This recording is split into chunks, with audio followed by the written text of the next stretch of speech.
Welcome to episode 36 of Two Guys, One Sports. My name is Chris.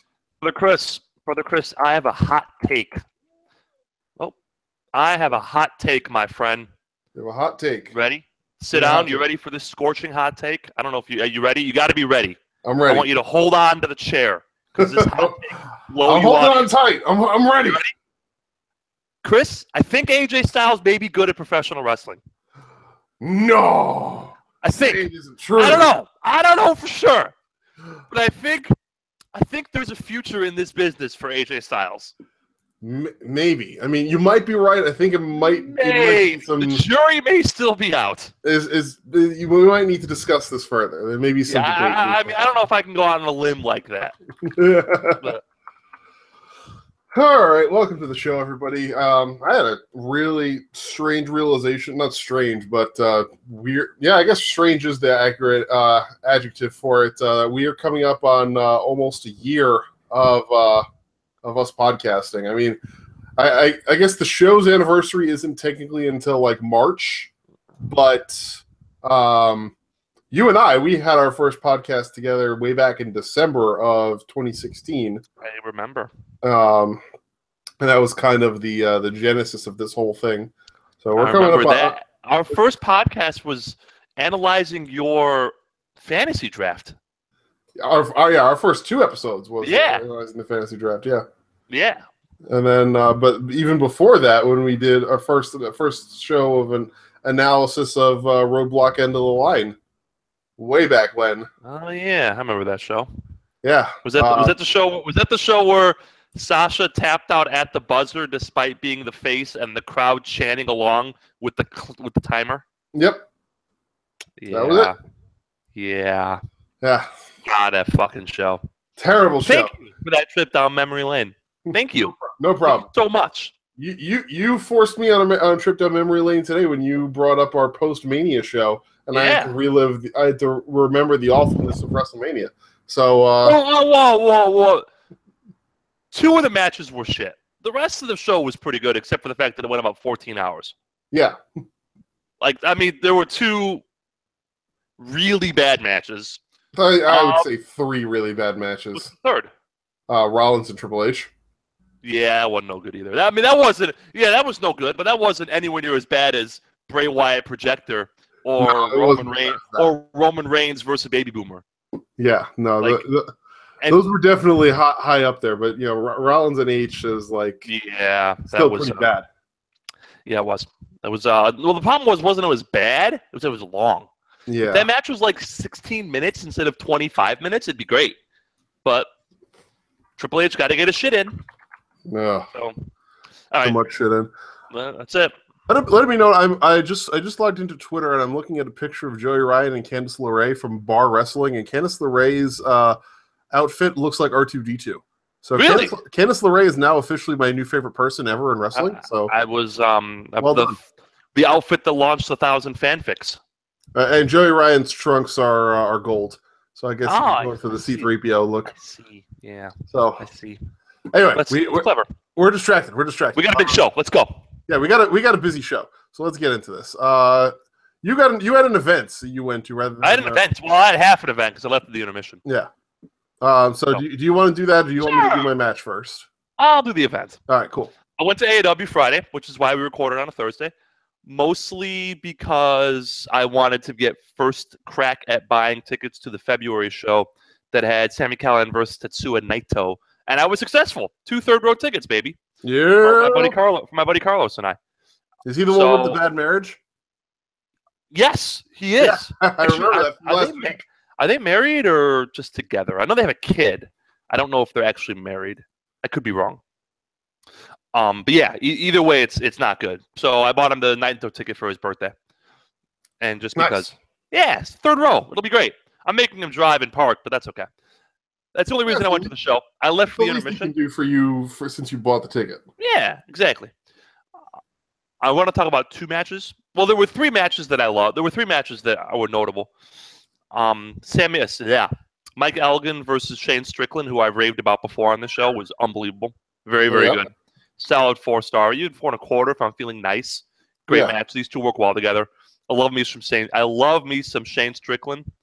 Now that Lucha Underground's back, maybe he'll be back on Lucha Underground. I don't know. Yep. A little bit more kill shot. More kill shot. More kill shot is good kill shot. And Mike Elgin, we've talked about before. And we'll talk about it again when we talk about the World Tag League. He's just having a great 18 months or so since he left Ring of Honor, like so many others have left Ring of Honor and been great. But I want to talk about two women's matches. We have the AAW Women's Championship tournament going on.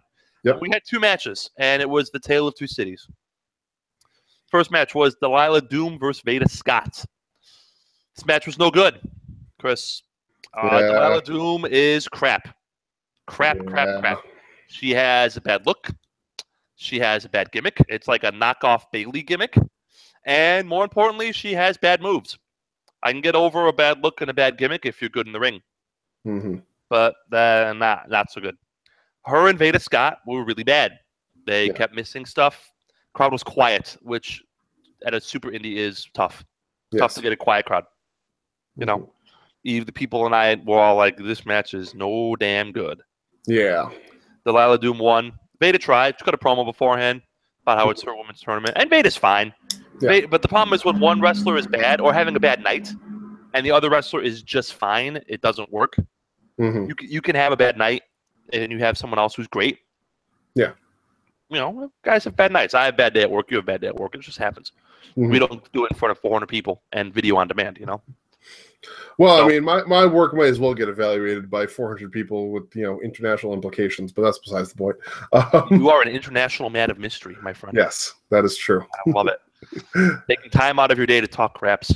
So, yeah, it was just they didn't mesh. They kept missing spots, you know. Yeah. One would go for a kick and the other one would sell it even though it didn't hit and shit like that. Yeah. Like basic shit. Yeah, I told you beforehand. Like you were right. You did tell me what to expect. Yeah, I mean, Delilah Doom, she's just kind of there. Like, from what I've seen of her, she's nothing really special. I love Veda Scott personally, but I understand also that Veda Scott's strength is in her character work, and her in-ring work is just it's acceptable, but it's not like it's not mind blowing. Exactly. However, right after that, we had a good match. Yeah, we had Kylie Ray and her six-pack of death versus the zombie bride Sooyoung. Nice. Now I'd never seen Sooyoung in person. Sooyoung's really great. Breaking news. Another hot take. Hot take number 2. Sooyoung good at wrestling. Yeah. This match was great. Sooyoung came out with the bride paint and the dress and the ripped gloves and the whole, and she just rocks the shit out of her gimmick. Oh, she's so good at it. I love her gimmick. If spoiler alert, if Andrade Almas wasn't having the year from heaven, I may make Sooyoung number 1 on my gimmick, but Andrade is just having an otherworldly year as the party playboy or whatever his gimmick is. He's number 1 on my ballot, which we'll get to at the end of the show. But Sooyoung is great. She's just so good. She's phenomenal. She lays it in. She sells. Halfway through the match, she ditches the dress and just goes at it, and it's like, oh, game time, you know? Like when you fight the boss and he changes forms halfway through. Yep. In the video game, it's like, oh, time to fight the boss.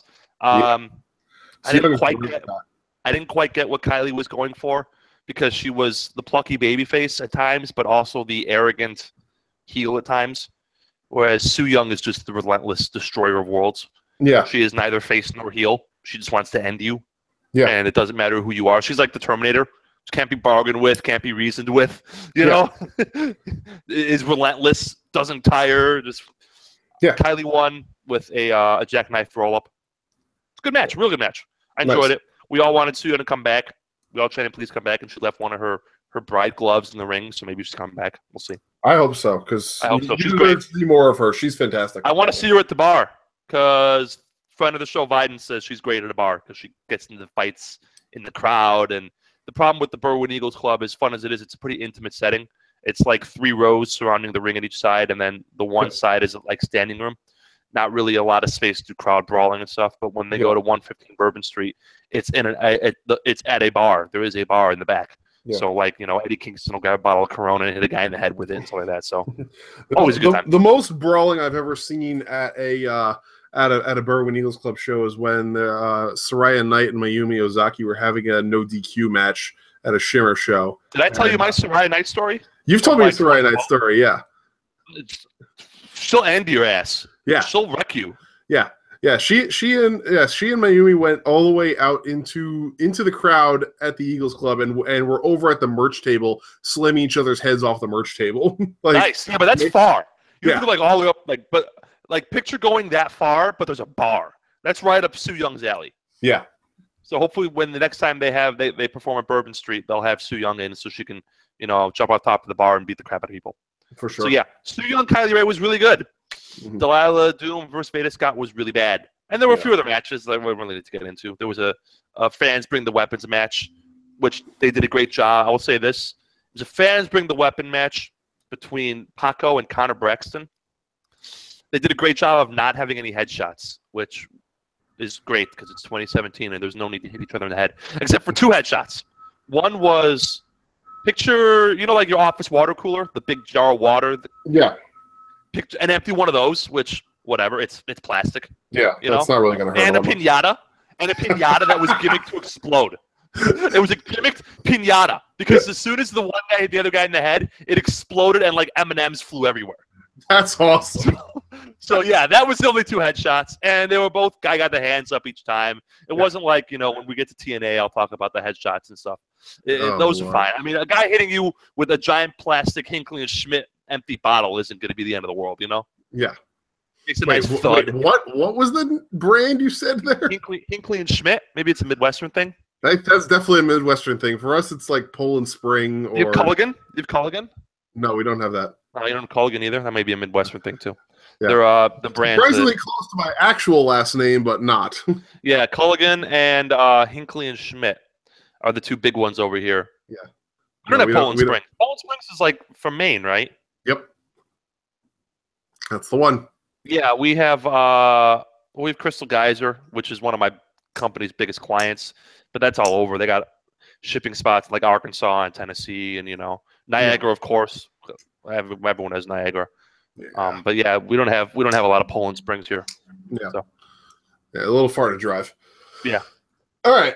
So my match of the week is going to be the beginning of a little series for me. This series is going to be titled "If Not 2017." Because obviously 2017 has been an amazing year for wrestling, and for basically the rest of the year with my match of the week spots, I'm going to be talking about matches that, if it were not 2017, these matches would probably be somewhere on the observer. Oh, I like this theme. Match of the year. Yeah, I like this theme because one of the matches we'll talk about later this show. Yeah, and there were a lot of matches this year, and I'm willing to bet that most of these are going to end up coming from New Japan because New Japan has just had that good of a year this year. And we're going to start appropriately with New Japan. Right at the start of the year from Wrestle Kingdom 11, the bout for the IWGP Junior Heavyweight Championship between Hiromu Takahashi and Kushida. Ooh, good match. The first of 4 matches in a row that were just unbelievable. Yeah. 4 amazing matches to close out. And they were all different. What's probably my favorite event of the year, Wrestle Kingdom 11. It's gonna be a pretty close shot there because New Japan had some other really great events, but Wrestle Kingdom is definitely up there as one of my top 3 favorite wrestling events of the year. Okay. So a couple of things about this match that I really liked. One of which does not have anything to do with the match at all, but I really liked this. I had not seen this until I was paying attention on this rewatch of the match. If you look closely, I mean, in any New Japan match, obviously the ring is surrounded by the Young Lions and the camera guys and the doctors and everybody, just all around the ring. And it's not like at a WWE show where there's very few people that are like close to the ring apron. In a New Japan show, there's always a ton of people just standing next to the ring. Photographers and shit. Yeah.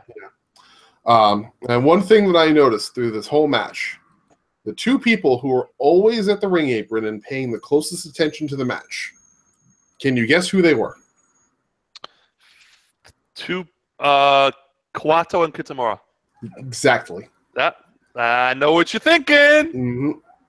I wanted to pick the Young Lions who were having breakout years. Yeah, these 2 guys, and Kawato especially, like anytime Kushida went out to the apron, Kawato was right there, Like, obviously that's, the line is supposed to be, assisting with checking on the talent that are supposedly hurt or whatever. But, Kawada was right there to also observe and learn, because this is where he's going to be performing. He knows this is where I'm going to be performing later in the year. I better learn me some shit. So he's right up in there the whole time, and that was awesome to see. And Kitamura as well. I mean, obviously he's in a very different style of performer than Kushida or Takahashi is, but still right there watching very attentively to everything that's going on. Oh, I love seeing that. I love it. That was awesome. The other thing that I loved about this match, more than anything else, is just how quickly they escalated things. Like, you start out during the introductions, and Takahashi's doing his typical Ingobernable persona, strutting to the ring, messing with his jacket, giving the sly look to the crowd. Then Kushida starts to make his entrance, and Takahashi confronts him when he's coming up the stairs into the ring. Takahashi gets up in his face and then turns around and saunters away. And then as Kushida's doing his little intro while he's standing on the turnbuckle, Takahashi knocks him off and sends him out to the outside. And just right from there, it's just like you just start the scaling just straight upward. If you're looking at this like it was a line graph, it'd be a flat line towards the bottom, and then boom, immediately just spikes upwards right towards the top in terms of this is a competitive match, and there's, oh God, these guys hate each other. This is bad blood. These two They really do. Are going to kill each other. They got it. They got in there, just beating the ever-loving shit out of each other. Kushida, especially with the hoverboard lock, he had the hoverboard lock on Takahashi for a good 2 minutes there, not consecutively, but like, there was probably he keep rolling into it and trying to kick out, and I remember that. Yeah. And Takahashi was trying to like get over to the ropes, and then he was trying to stand, and push him off. I actually I didn't have a complete memory of this match, but I thought I had in my head at one point while he had the hoverboard lock on, I was thinking, what would be a perfect spot would be if Takahashi just suddenly snap rolled up with his opposite shoulder and just spiked Kushida's head off the mat. That would have been an awesome way to get out of the lock for him especially. But yeah, I mean the match just insane displays from both of these guys. Takahashi obviously ended up winning with the time bomb. And became the 76th IWGP Junior Heavyweight Champion. And that was just the start of what has been a banner year for a young talent. The guy coming back from Excursion in Mexico and the U.S. and Europe, and who immediately made a humongous mark. And we're going to see that again now with Jay White, with Switchblade. It is basically... I'm already predicting 2018 is going to be Jay White's year. Jay White is going to be a dominant force in all of wrestling in 2018. I'm already predicting it. I would not be surprised if he beats Tanahashi at the Dome. Neither would I. But to be honest, let's just jump right into it. Sure. Let's jump into Power Struggle. I saw 3/4 of the show. I did not see. If the match involved more than 4 people, I did not watch it. So, sorry, I've seen Chaos and LIJ 10-mans like 40 times. I don't need to watch it 41 times. You know what I mean? It was fun. It was fun. I'll tell you that. I don't doubt that. But it was a lot of fun. I don't doubt that. Everything was fun except for Okada's hair, which, dear Christ, like his hair does him no favors. Yeah, the Chaos guy, both the Chaos guys and the LIJ guys both like experimenting with their hair. The only problem is the Chaos guys are really bad at it. Whatever's going on with Will Ospreay's hair, like that needs to stop too. Like the purple highlights, no. Yeah. Stop, please stop. Mm-hmm. Okay. All right, so let's start at the top. That's the dark match. You see the dark match? Yes, I did. Finley and Kitamura. Yes, I did. Tell the class about the dark match, brother Chris. Pretty basic. Wait, first of all, did you watch this live or did you watch this? I watched this. I watched the VOD. It was Sunday afternoon, actually. But you were spoiled by then, or? You knew what the results were? I knew about the aftermath of the Kenny Omega match, and I knew about the aftermath of the main event. But other than that, I didn't know the results. Okay. So, so yeah, the dark match was the start of the show with David Finlay versus Katsuya Kitamura. Pretty basic stuff. Kitamura got to show off all of his skills and really play the power advantage during the match.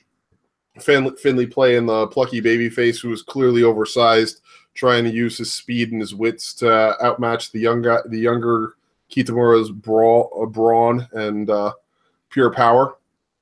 And Finlay ended up getting the win there, but afterwards there was a good show of respect between these two guys, and that show of respect will be continuing on because they are going to be part of World Tag League together as a team. I wonder where Kitamura goes on his excursion. He's like 31. He's very old for a young lion. Yeah. I wonder. I've heard talk that they may not send him on an excursion. I think that would be a mistake. Yeah. I think the excursion and learning other styles is what makes these guys great. Naito would not be where he is without his. Jay White would not be where he is without his. Takahashi would not be where he is without his. I think the excursion is necessary. I would not send him to Arena Mexico. No, I would send him to Europe. Yeah, I think I would put him with other big men like Walter and say, here. Yeah, let him wrestle in Rev Pro. Learn to wrestle big men. You know what I mean? Learn to wrestle like a big man because he has a look that is not common in New Japan. New Japan's a land of regular looking people. Yes. You know, and when you have this juice head just sauntering to the ring, it pops a crowd. So I would send him to England. ICW, you know, the WXW, and I would have him learn from those guys. Yeah. So, especially Walter, who's the man. Yeah. Yeah. Kitamura excursion at Rev Pro would be good. Very good. It would be very good for him. But yeah, the reason why Kitamura is as old as he is, I don't know if you're aware of this, but he was a accomplished amateur wrestler prior to becoming a professional wrestler. He won the All Japan Wrestling Competition in 2006 in the 120 kilogram category, and later that year represented Japan in the World Championships. That would be impressive. Yeah, he won three national championships in his amateur career and represented Japan on a global level twice. But in 2011, he got a 2-year ban because he tested positive for steroids. He had been tipped at that time to be a possible member of Japan's Olympic team for the 2012 London Games, but the ban ruled him out. Do you know whose biography that sounds like to me? Do you have Wikipedia open? Is that what you're reading that? Yes, I'm reading this off Wikipedia. Look up Manabu Nakanishi's biography. Oh, yeah. Yeah. Much verbatim, only substitute Barcelona, I want to say, for London. Yeah. And substitute a different drug violation for whatever Kitamura was popped for, because that's how steroids work. Yeah. But they're basically the same, which in related news is why Nakanishi and Nagata have been working so exclusively with Kitamura. Yeah. So because he's the 21st century Manabu Nakanishi. He's God willing more athletic because good God. You know? Yeah. But in terms of just what the template is, that's the template. So. Yep. Yeah, and he started at the dojo in 2015, so he was 29 already when he started at the dojo. I mean, but yeah, he is definitely older than everybody else in his current class. I mean, even Oka who is the comparable sized guy in his class, is only 26. So you know he's definitely the anomaly among the dojo products, I guess you could say. No, he's charismatic. I mean, you see so many of these young lions just go through the motions with a blank expression because they don't know how to connect to the crowd. He doesn't do that. Yeah, and I think neither does Oka. I mean, a lot of these guys are.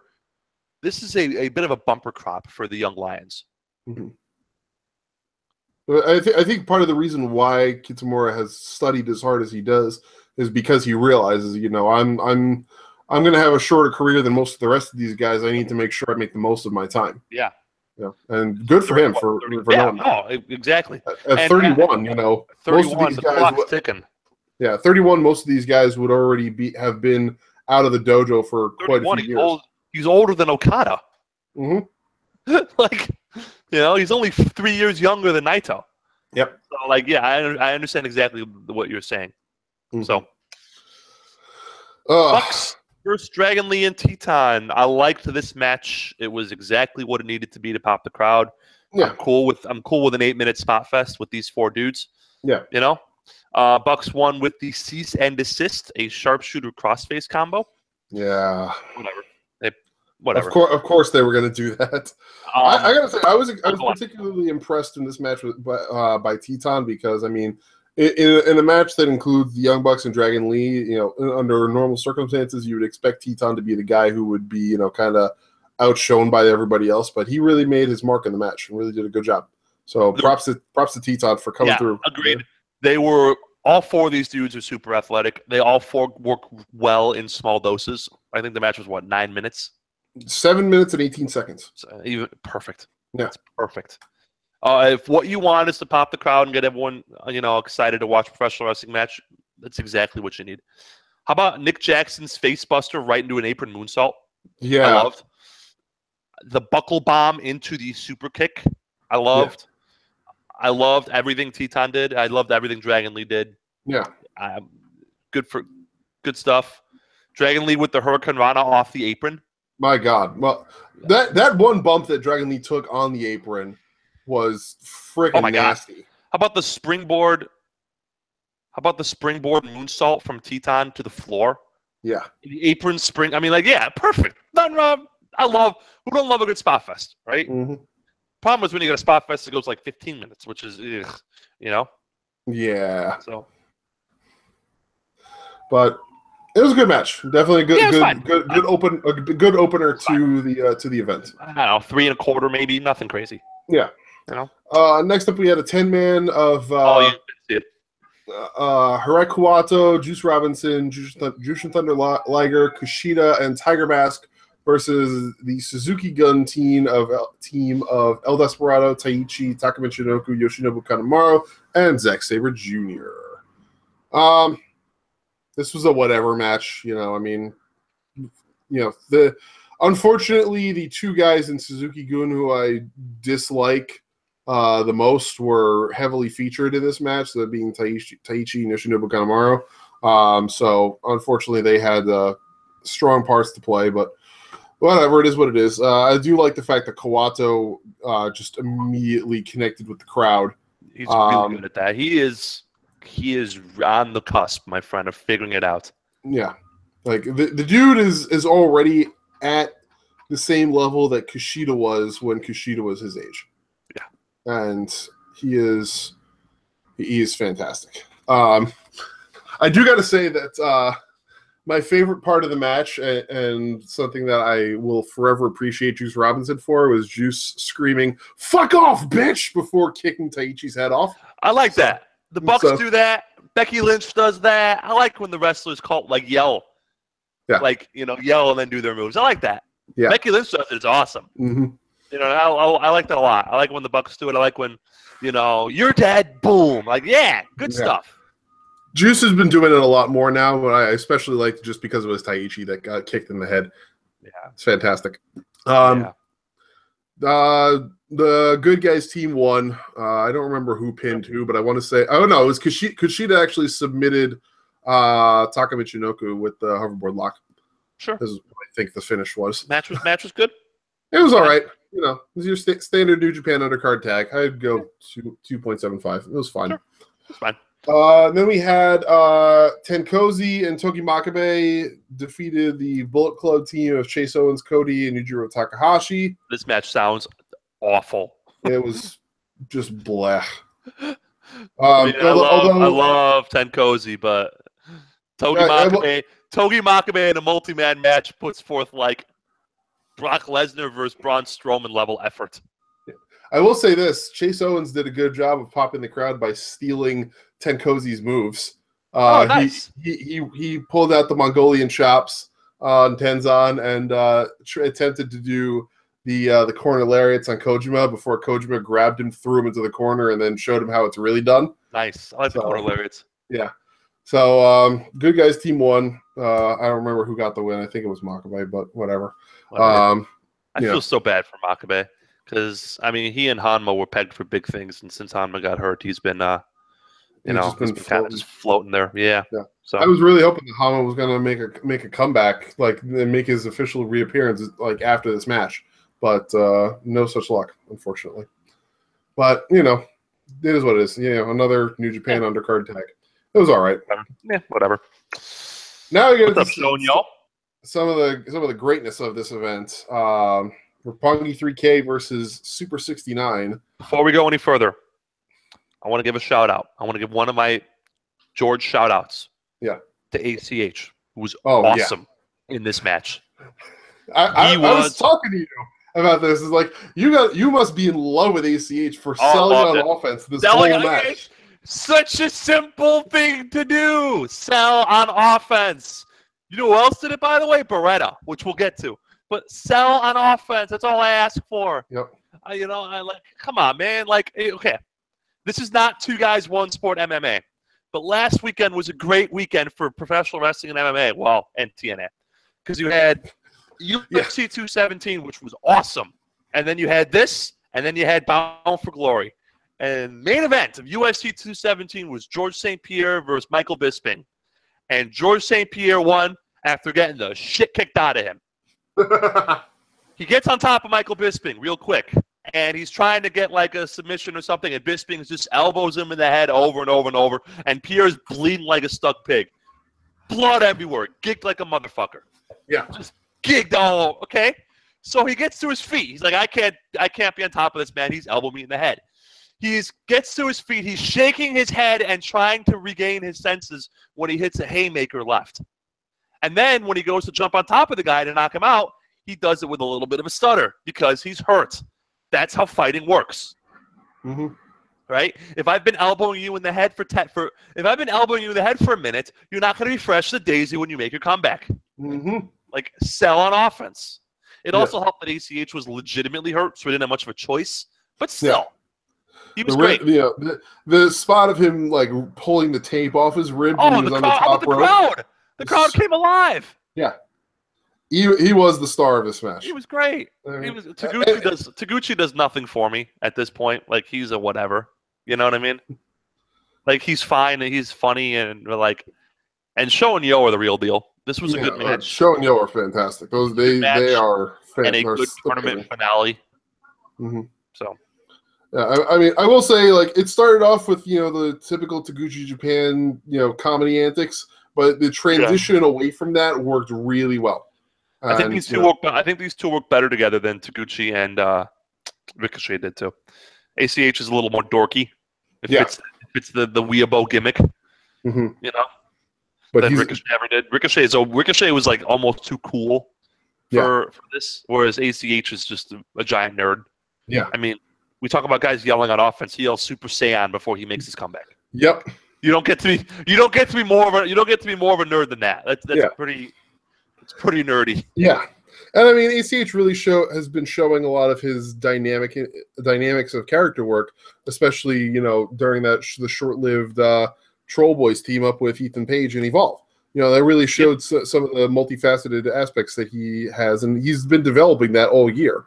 Like, one of the things that he was doing especially well in Evolve was really just kind of pushing the boundaries of what's considered face behavior and what's crossing the line into too much heel behavior. The big one of that being his spot of what's that, and pointing behind the guy and then tapping him in the groin.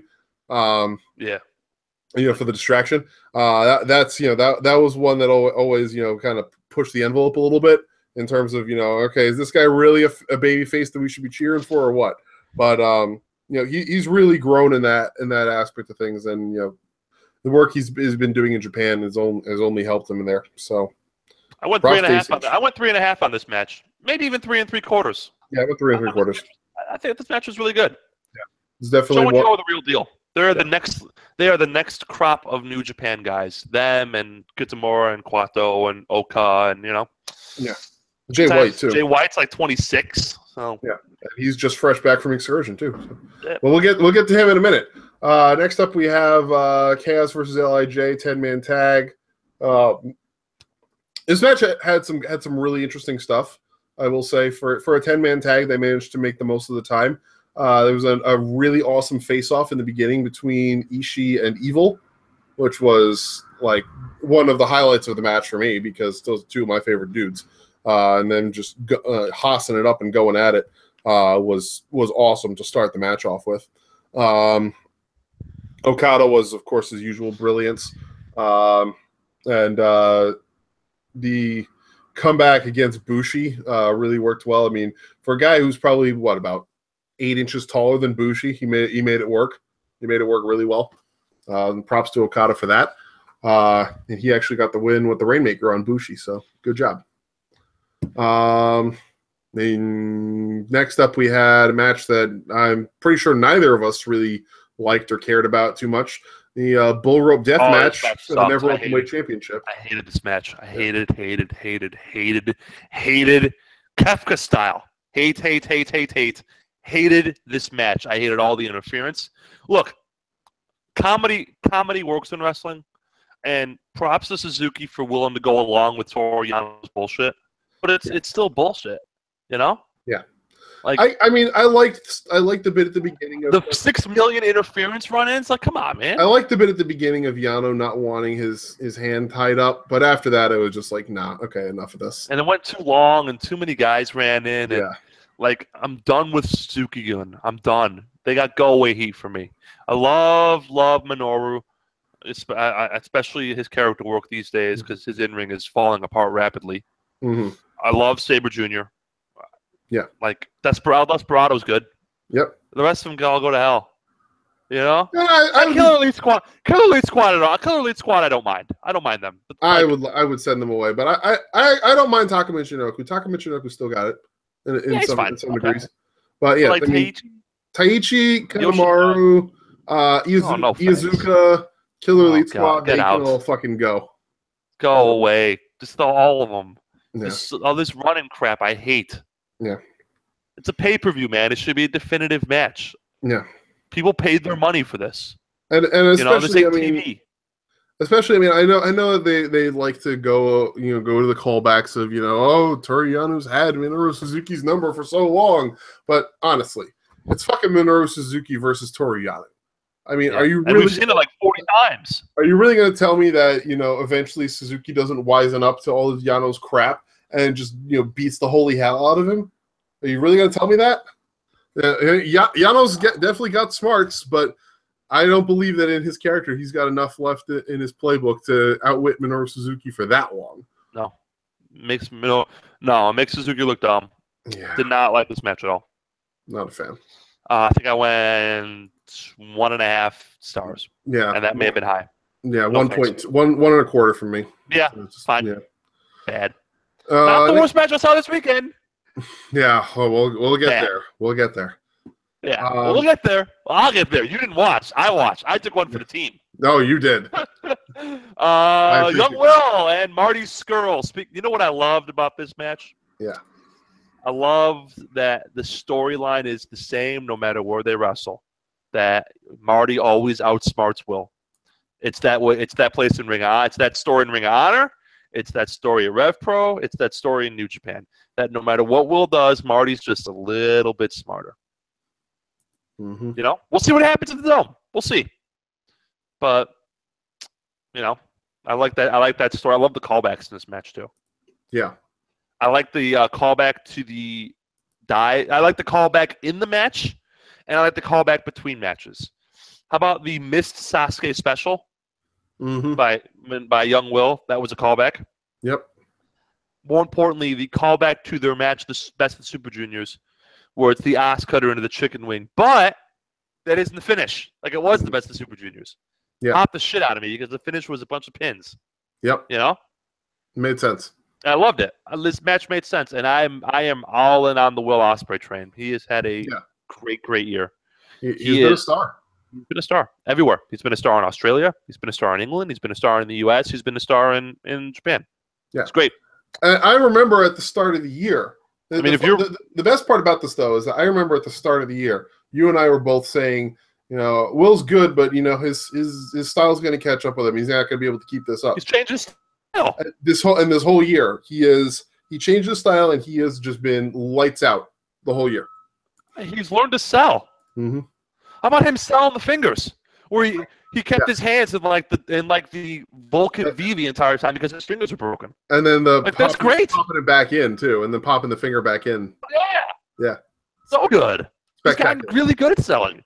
He's a top 10 wrestler right now in the world. A top 10 wrestler, Will Ospreay, which astonishes me to even think about, much less say. Yeah. He may be a top 5 if I'm feeling lucky. If I'm feeling real saucy. If I had a couple Coronas, I put Will Ospreay in my top 5. You could convince me of that. I could be convinced of it for sure. Yeah, like he's been great. At the Dome, we will have Will and Marty and Kushida and Hiromu Takahashi 4-way. Yeah. You know what? We'll do the quick Dome. We'll do the quick Dome preview at the end. Let's just go through this. Yeah, we're gonna go through the Dome preview at the end. Then we had Kenny Omega and Beretta, which I have spelled wrong every way you can spell it wrong. Yeah, you have. Or Beretta. I Two spelled it E's, wrong two every T's, single. one A. I'll ask anybody. I am bad at the spelling gimmick to begin with. Yeah. Good I like show. it a lot. Good match though. This spot yet at heavyweight, Beretta was positioned as an underdog. I knew he was going to lose. Dude, it was obvious. I still popped. And at the end. Yeah. What? So, problem with this match, I thought the beginning was a little uneven. Yeah. Just dumb Omega stuff. They need real tables. Yeah, they do. Little tables with steel need to go away. Yeah, they need to cut that crap out. Because, like, the table's not breaking and shit like that. It's just like, no. None of that. Please, no more of that. Well, my notes. Oh, Don Callis. Just.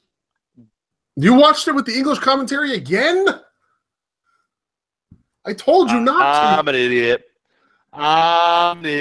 I've told you so many times. You know what? And I always forget, like, halfway through the match. I'm like, oh, yeah. My God. I'm a moron. Oh, it was fine.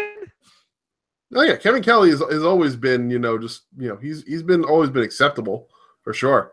But it's Don Callis is just like I gotta say, I understand why Steve Corino went back to work in WWE and more power to him, but the Kevin Kelly, Steve Corino commentary team, I actually liked. I think that they did a good job together. Like I listened when I was Don Callis is way too smart. Yeah, I don't need to hear Wade Keller and Dave Meltzer's name mentioned on a broadcast. I don't need that. Just tell me the story, dude. I don't need to hear any insider terms or any. Oh, I'm surfing Twitter. Story. These two guys are killing each other. We're talking about Twitter. Yeah. And they're talking about star ratings. It's awful. Like, Chris, when did wrestling become more... You know what? Roman Reigns and John Cena were shooting at each other. And I talked about this with Dalton Castle. Cody Rhodes. The point of wrestling is not to have an entertaining match. The point of wrestling is to win. Yep. Go from, I want to beat the crap out of the guy across from me to, you don't put on good matches. Yeah, seriously. Happened. Did I hit my head and wake up in Bizarro Land or something? Maybe. What's the point of this? My friend. Is the point to win or the point to put on entertaining matches? And you know what? Fucking Roman Reigns and John Cena said it, and Dalton Castle and Cody Rhodes said it, and Don Callis is saying it, so this virus is spreading to all the promotions. But you don't put on good matches, virus. Who gives a shit? I win. You know who doesn't put on good matches? George St. Pierre. He just beats the shit out of guys. Mm-hmm. Because it's not entertaining. He doesn't knock guys out. You know I've ever seen? You know who's the best fighter I've ever seen? George St. Pierre. You know what I'm saying? It's hard.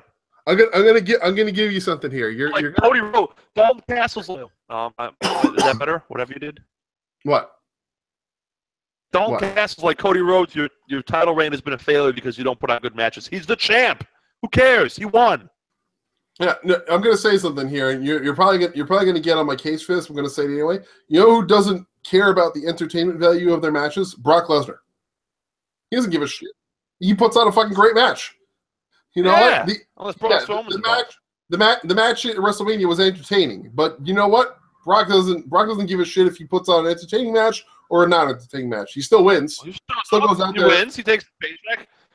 Yeah. He goes back to Canada and goes kill Moose, whatever the hell he does in his spare time. He had subpar matches this year against Samoa Joe and Braun Strowman, but you don't hear anybody going to Brock Lesnar and saying you don't put on entertaining matches, therefore you don't deserve to be the Universal Champion. Fuck no. I vehemently disagree on the subparness of that Joe match. I thought that Joe match was awesome. The Braun Strowman match was a disaster. I mean, I think the Joe match definitely could have been done better. But it wasn't. Puts him through the table, and Brock is selling, and he's just like waving Heyman away and telling him to be quiet because he's got this. As he's trying to get shake the cobwebs, like, come on, man. Yeah. The Braun Strowman match was very, very bad. So yes, I won't argue with you there. Like, is the point of this endeavor? Like, look. You know it's fake. Anyone listening knows it's fake. Anyone over the age of like 9 knows it's fake. You realize wrestling is fake the exact same time you realize Santa Claus isn't real. Yeah. Same time frame. But you don't have to keep rubbing my nose in it. Mm-hmm. Try and pretend that it's a fight. It falls apart. Yeah. It just falls apart. Yeah. Don Callis. Don Callis, stop. Just go away. Yeah. But speaking of real fight, these two beat the holy hell out of each other. Yeah, that was great. It was a great match. Very well done. And I'm going to hell. Was Beretta eating the table and two guys with Japanese accents chanting hoary shit? Wow. You heard it. You heard it. The two guys with the accents going hoary shit. Yes. Hoary shit. Stop it. Stop saying it. My favorite part of the show. It was interesting. I'll say that. It was an interesting development. Yeah, for sure. It was Beretta's defiant slaps as he's about to die at the end were awesome. Yes, that was very well done. It can knee people in the head all day. I'm here for that. Love it. Yeah. I don't know how he does it. The finishing sequence of the match was really great because it's like once he hits the reverse Frankensteiner, you know it's over. But it's like getting to it really was a challenge. You could tell they made it so that it really looked like it was a challenge to get there. And the crowd bought the Dude Buster as a finish. Yeah, I bought the Dude Buster as a finish. Shit. I bought the backslide at the end of the match as the finish too. Yep. Right before the last trigger and the one-winged angel. Yep. By the way, speaking of Brock, I love that they're protecting the one-winged angel because he's going to wrestle for the IWGP title soon against Naito.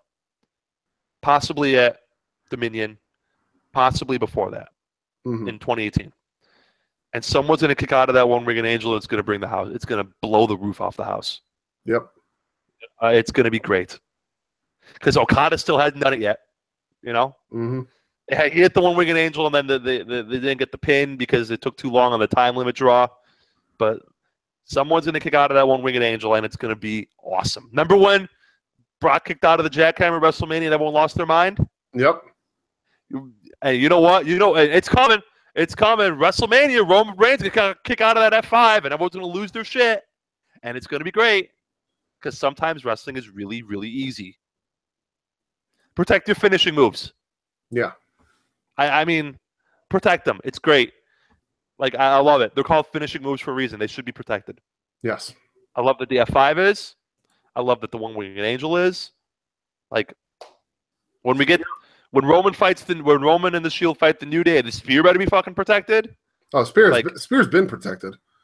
I mean, the last person to kick out of a Spear was Braun. Not Braun. Yeah, Braun. Braun was the last one to kick out of a Spear. Before that, it was one at his match, or have I put that out of my mind? No, Taker did not kick out of one. Yeah. Thank God, that match is so bad, so bad. It's not the worst. It's like the thing about that. It's one of the worst matches of the year, but it's not even the worst match on its own show. Yeah. God, that match is so terrible. Oh God, why? Yeah. God. Taker, anyway, down old bastard. Anyway. Chris Jericho's coming to New Japan, Chris. Yeah, after the match, Chris Jericho appeared on the Tron. Chris Jericho and his headband made a challenge. And his headband. Omega. Oh, I have to take a minute here. Sure. I have to take a minute here. You may have seen this earlier today on Twitter or not. I don't know if you did. I was busy yelling at Jack for verifying Nazis on Twitter this morning. This is great way to start my day at 6 a.m. But go on. This is slightly worse. No, it's not. This is less. This is less bad. Slightly less bad, but still really bad. Obviously Jericho's got that rock and wrestling cruise that he's promoting the shit out of, or whatever that he's doing. I guess tickets just recently went on sale for it, and he's sending out a series of tweets this morning to try and promote the event. And at one point, he sent out a tweet that says, also, 35% of the guests booked so far are females between ages 18 and 49. That's a lot of bikinis. Book your cabin now. No. Yeah, I saw you got a little indignant on that. Jericho, fuck out with that. You just objectified 35% of the guests on your cruise and given all of your male guests permission to be lecherous creeps. Fuck off. No, I'm not permitting this. I am not permitting this. You are a woman, but I mean, sure, you're right. On this fucking cruise, couldn't pay me good American dollars to go on this cruise. Yeah, spend 8 days with wrestling fans and no, me neither. Especially a bunch of fucking Bullet Club fans. No, I don't care. You've been to an indie show, right? Yeah. Fucking fat neckbeard central. Like, you want these people to be on a boat with you with nowhere to go? No, thank you. No, thank you.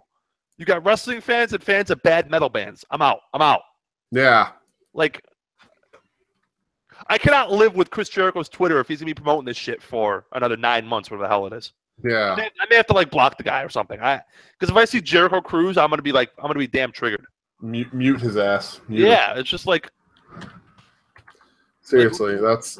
But yeah, even aside from just the cruise just being a stupid venture in and of itself, Jericho, we have enough people in the wrestling business who are big names who are still allowing that shitty behavior that's just embarrassing so much of the fan community as it is. You don't need to add to that list. Please stop. I mean, it's not complicated. It shouldn't be complicated. Apparently it is. The female fans are not there for your physical pleasure and enjoyment. Yeah. God help them, by the way. Yeah. God help any woman on that cruise. Yeah. Joke's on him, too, because that 35% number is going to fucking plummet now, because I can already tell you there are plenty of women that I interact with on Twitter who are on the fence about whether or not they wanted to go, and that tweet was like, yeah, no, I'm good. I don't need to go. God help you if you go on that cruise, is all I'm saying. I mean, you're not wrong. You're not wrong, and I'm not trying to marginalize it, and you're not wrong. But who thought this was a good idea to have a damn wrestling cruise?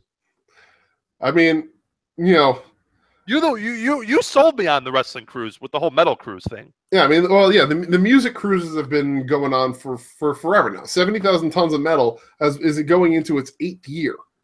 I mean, they're successful. I mean, 70,000 tons of metal is going into the 8th year when every single year half the lineup is the same as the year before. Yeah. It still fucking sells. I mean, but I'm not a cruise person in general. Yeah. But, to go on a cruise with a bunch of marks and wrestlers. What am I gonna hang out with Matt Jackson on the forecastle? Like what? That's supposed to be appealing to me. And here's and I like the Bullet Club. Here's the funny thing. So many of these fans who are going on the cruise are probably thinking, oh, I'm going to get all this time to hang out with all of my favorites, not realizing that all of your favorites are going to have a whole wing of the boat to themselves with armed security preventing you from getting in there, and are probably only going to be available to interact with you for maybe like 2 hours out of a day. I don't blame them. Yeah. So, yeah, the cruise seems like a dumbass idea. Yeah. So, anyway. Well, hey, not my money. I don't give a shit. Whatever. Jericho's coming to Wrestle Kingdom. That is what it is. Yeah, well, okay. We'll talk about the Dome in a little bit. Let's talk about this main event. Oh, God, this main event. Oh, I want it. I want to talk about it. So good. Amazing. So good. Incredible. And loved it. Especially for a guy who is 35 versus a guy who is 41 or 40. He's going to be 41 in 3 days. And happy birthday, Tanahashi. And has been wrestling with one arm for the past 6 months. He is having a low-key awesome year.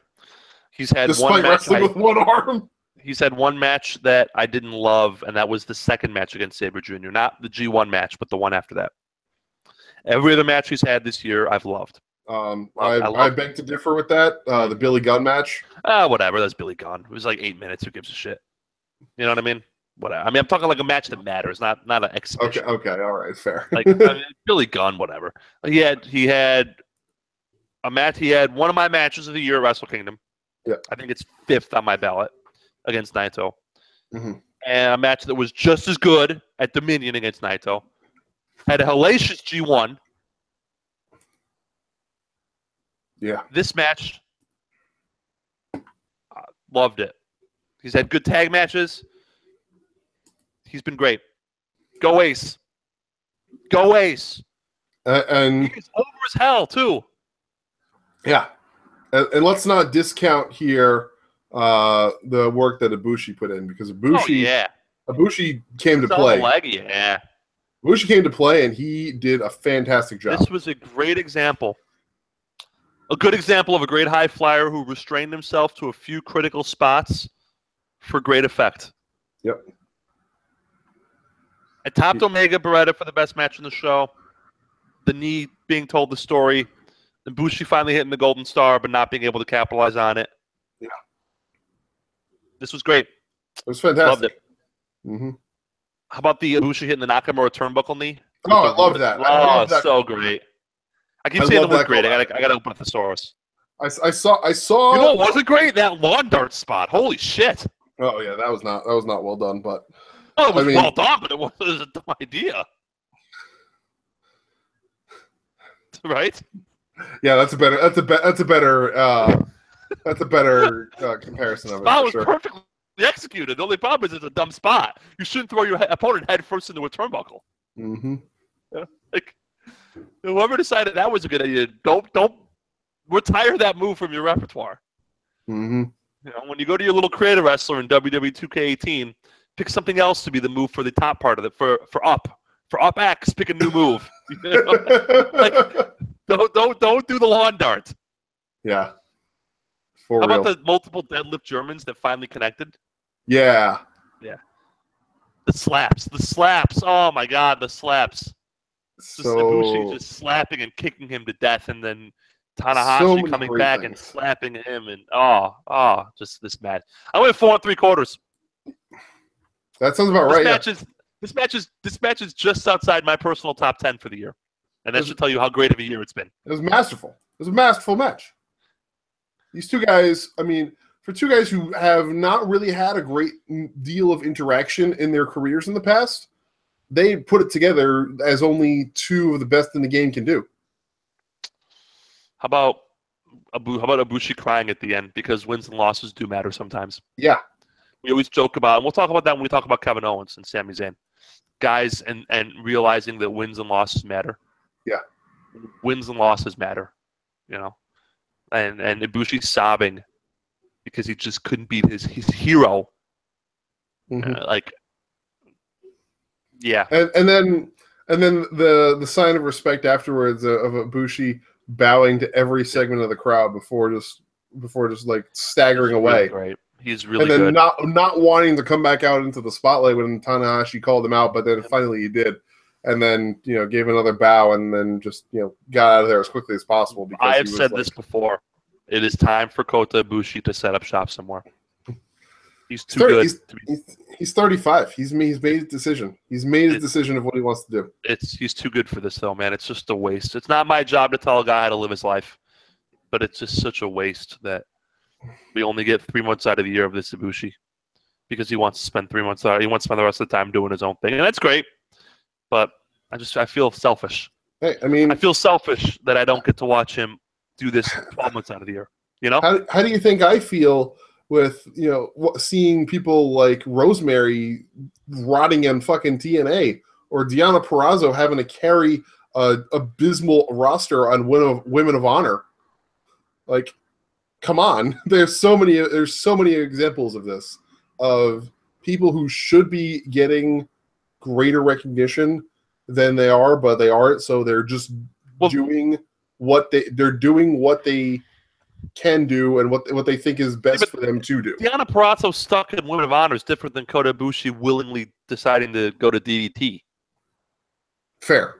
I think the Rosemary example is actually better because Rosemary, I'm sure, has fielded offers from all over the place to be in other places, and she continuously throws her hat in on being with TNA. I mean, yeah, she still does do some indie bookings, but even still, like you can see on her Twitter, she's constantly, like, people are constantly tweeting at her, oh, can't wait to see you in NXT, can't wait to see you in Stardom or anything else. And it's like, and she's always shooting them down saying, we've made, in character always, but, we've made our decision. We choose Impact Wrestling every time. Cool. So people are going to do what they think is best for them, and as much as we might think that, there are better things that they could be doing or better career decisions they could be making. You know what? If that's what gives them fulfillment and enjoyment out of their wrestling careers, then so be it. Dome preview, real quick. Yeah. Well, let's talk about the aftermath here. Oh yeah. So in the aftermath, Tanahashi went and did the air guitar spot for a while after his post-match promo. And then they had the big reveal of Switchblade as I predicted, Mr. Jay White, who came down to the ring, told Tanahashi it was always meant to come to this. I'm back now. I'm taking your kingdom from you, and I'm taking your title. And a nice forearm exchange before Jay White hit the shell shock on him. I don't know what to make of this. I don't know what to make of this Jay White character. This is excellent for him. This is fantastic for him. For a guy who was a capable babyface in Ring of Honor, but never really given the opportunity to stand out. This is going to be a revelatory character gimmick for him. I am all in for this because the dude has chops. Oh, absolutely. He can go. He can go. Jay White is one of the amazing young talents. And if you don't know that Jay White can go. The whole trench coat thing, I don't know, but I think it's a little too Omega-y. But whatever. It'll work or it won't. And if it doesn't work, they'll change it. They got no problem changing the gimmick. Look at Naito. Yeah. Like, look at Naito 2013 versus Naito now. Yeah. So we'll see.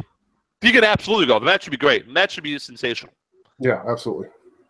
So real quick, we have 5 matches so far for the Dome. 6 now.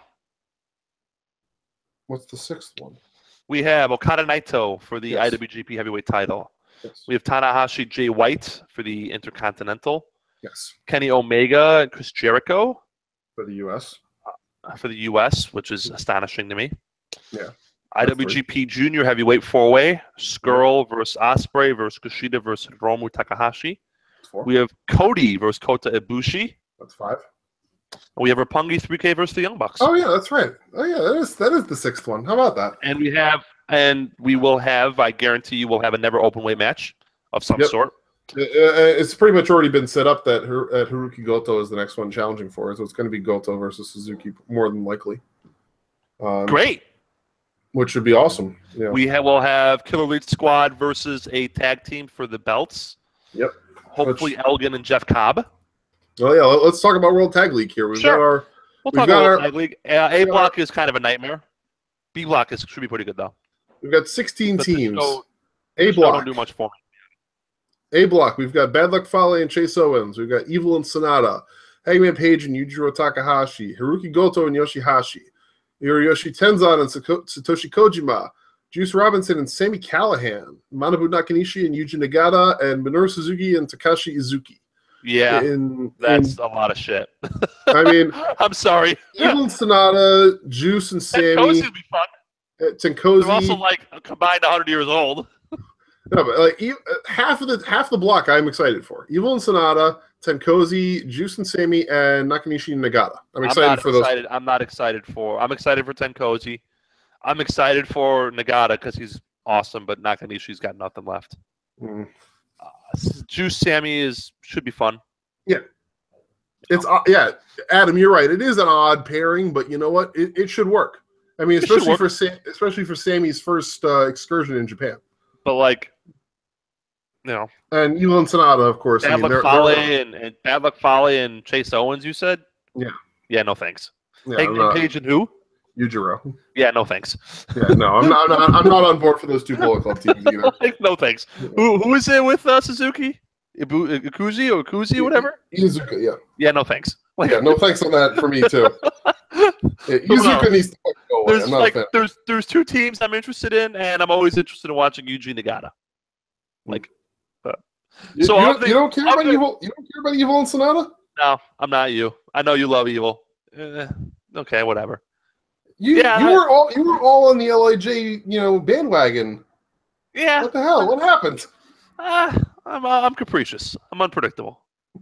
I'm like Leo McGarry. I'm capricious. Jerk. When it's big block of cheese day, sometimes I'm nice and sometimes I'm mean. Yeah.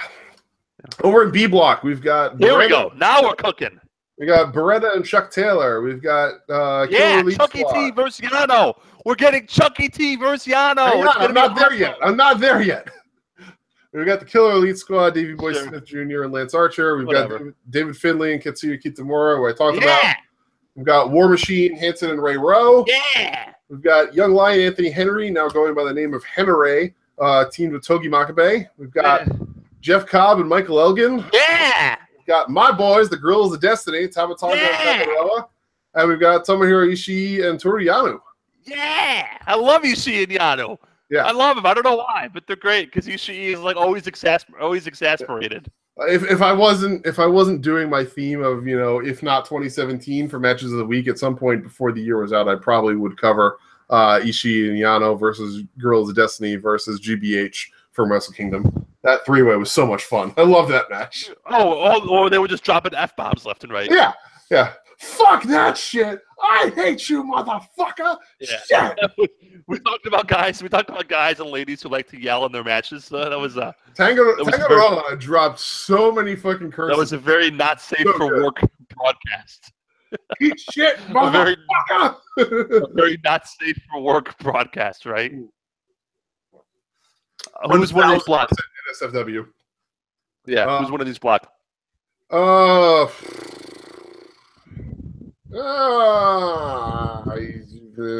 Fuck, I don't really know. Maybe a Juice and Sammy out of A block. I mean, they're the only ones or maybe Goto and Yoshihashi. Those are the only ones I can conceivably see winning that block. I don't think they need to boost either of those Bullet Club teams. TenCozy is TenCozy. They're always going to be over. They don't need the win. Same thing for Nakanishi and Nagata.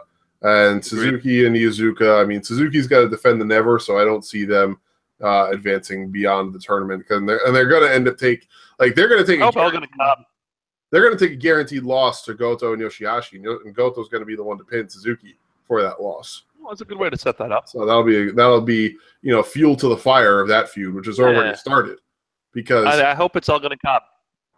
And then on the B block side, I mean, they could go any number of ways depending on who they have contracted to go to the Dome.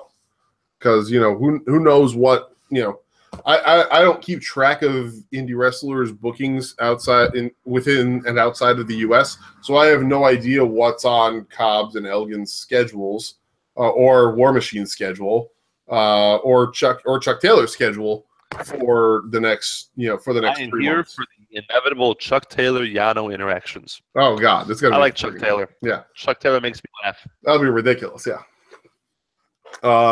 Chuck Taylor makes me laugh. I mean, there's so many. There are at least 4 teams I could see coming out of B block as the winner, or actually 5 teams. I mean, if they really want to go crazy and have KES win the block, they can do that. I mean, they had Girls of Destiny win their block last year in World Tag League as the champions, so they could do that again. Girls of Destiny could win it. War Machine could win it. Cobb and Elgin could win it. Ishii and Yano could win it. I don't see them giving it to Finley and Kitamura. I don't see them giving it to Henare and Makabe, and I don't see them giving it to Beretta and Chuck. But any of those other 5 teams could easily win the block. So B block competition should be fun. I may watch. If you set the over/under at 1.5 matches that I watch, probably take the under. Take the under. No, Pro tip. Yeah. Like it's the time of year for New Japan where it's okay. It's November. Mm-hmm. First of all, holidays, so always throws everything into a whack. Thanksgiving and then all that other crap. You know what I mean? I mean, it's already thrown into a whack for us because we're going to be on Thursday next week because I got family shit next Friday. Yeah. My dad's coming into town. Hey, cool. Yeah, he's coming in on Friday, and we're going to be tailgating for the Giants game on Sunday. Oh man, I'm sorry. Giants are really bad. That's all right though, because out of nowhere, my fucking Eagles are the best team in the NFL. What the fuck is going on? I don't understand it. I was about to say, is it at the Link or is it at MetLife? It's not a Giants Eagles game. It's a Giants Chiefs. Chiefs are good. Yeah, Chiefs are good. So real good. It'll be fun to watch the Chiefs. Yeah, Chiefs are good. Yeah, that'll be fun. This will be a good game. The Giants will probably give up 40 points at home because they quit on their coach. We'll see how it goes. But yeah, so we're gonna be on Thursday next week. Yeah, the holidays fuck everything up. And I'm rewatching matches to get my ballot done. Yeah, and it's just like I've been watching wrestling hardcore for 9 months, 10 months, or whatever. It's the road to the Dome. None of this shit matters. Yeah. And then next thing you know, you blink and it's Royal Rumble season, and you got the build up to the Rumble, and then next thing you know, it's like the first of the year, and I'm not watching World Tag League matches. You know, it's not happening. I mean, unless if there's something good, if someone says, "Oh my God, you got to see this match," it was 4.5 stars, I'll watch it. Yeah, I'm definitely not watching it first run. There's no chance.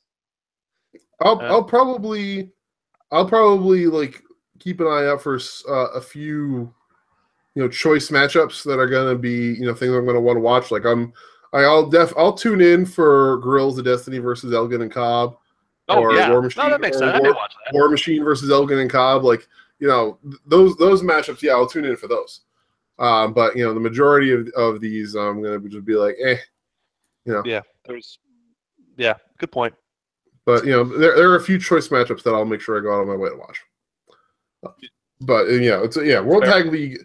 World Tag League just has the misfortune of every year always being in that slot of time where it's like everybody's kind of overwhelmed and overloaded from the previous year of wrestling that's happened, and trying to cool off so they can gear up properly for all the big events that are going to happen over the course of the next 4 months. Exactamundo. Yeah. What do you want to talk about, my friend? All right, next up, let's talk WWE? about. Actually, you know what? Give me your bound for glory right there. Oh God! All right, I want to hear this. I want you to talk for a minute. So, because I hate myself, apparently, I watched Bound for Glory, and yeah, it was like every other TNA show you've ever seen, brother Chris. There was a really good X Division match. There was a long, boring, meandering promo about the guys in the back, because God forbid we have a TNA show without the guys in the back being mentioned. There were a bunch of useless spots, and the main event had a fuck finish. Now, did I describe Bound for Glory 17, or did I describe Bound for Glory 2006? Yes. X Division match. Trevor Lee versus Garza Jr. versus Desmond Xavier versus Sanjay Dutt versus Matt Sydal versus P.D. Williams. That's insane. Of all people. This match was good. This match was exactly what it needed to be. Props. You know what? I'll say this about TNA. Props to TNA. Because you compare the X Division to 205 Live, and the guys in the X Division do wacky high-flying cruiserweight shit, while the guys in 205 Live do whatever the fuck happens in 205 Live. Mm-hmm. You know? Carl loved Petey Williams, probably because he came out to O Canada in a callback to his Team Canada days. Yeah. Love Petey Williams. This match was a bunch of dives, bunch of stuff. Oh, I'm reading off my notes. Here's something I liked. Mm-hmm. Bola and Bola / PWG got a shout out because Trevor Lee was a finalist in 2016. I like that. Your crowd knows these things, so bring them up to get you guys over. Mm-hmm. Wrestling isn't in a bubble. Yeah. You know, like I don't expect WWE to be like, hey, AJ Styles was, 3-time TNA champion. Yeah. Because it's WWE. Because it's WWE. But like when you're a small promotion, and TNA is a small promotion, you exist in the same universe as all these other small promotions. Yeah. So why not bring up that your guys' accomplishments in that universe to make them look better? For sure. The match ended the exact same way every multi-man match ends. Guy hits a big move. Guy runs in, steals the pin. Yep. 3.25 stars. Match was fine. Match was better than 5. Match was good. Petey hits the Canadian Destroyer. Trevor Lee stole the pin. A finish that's been done a million times, but it doesn't matter.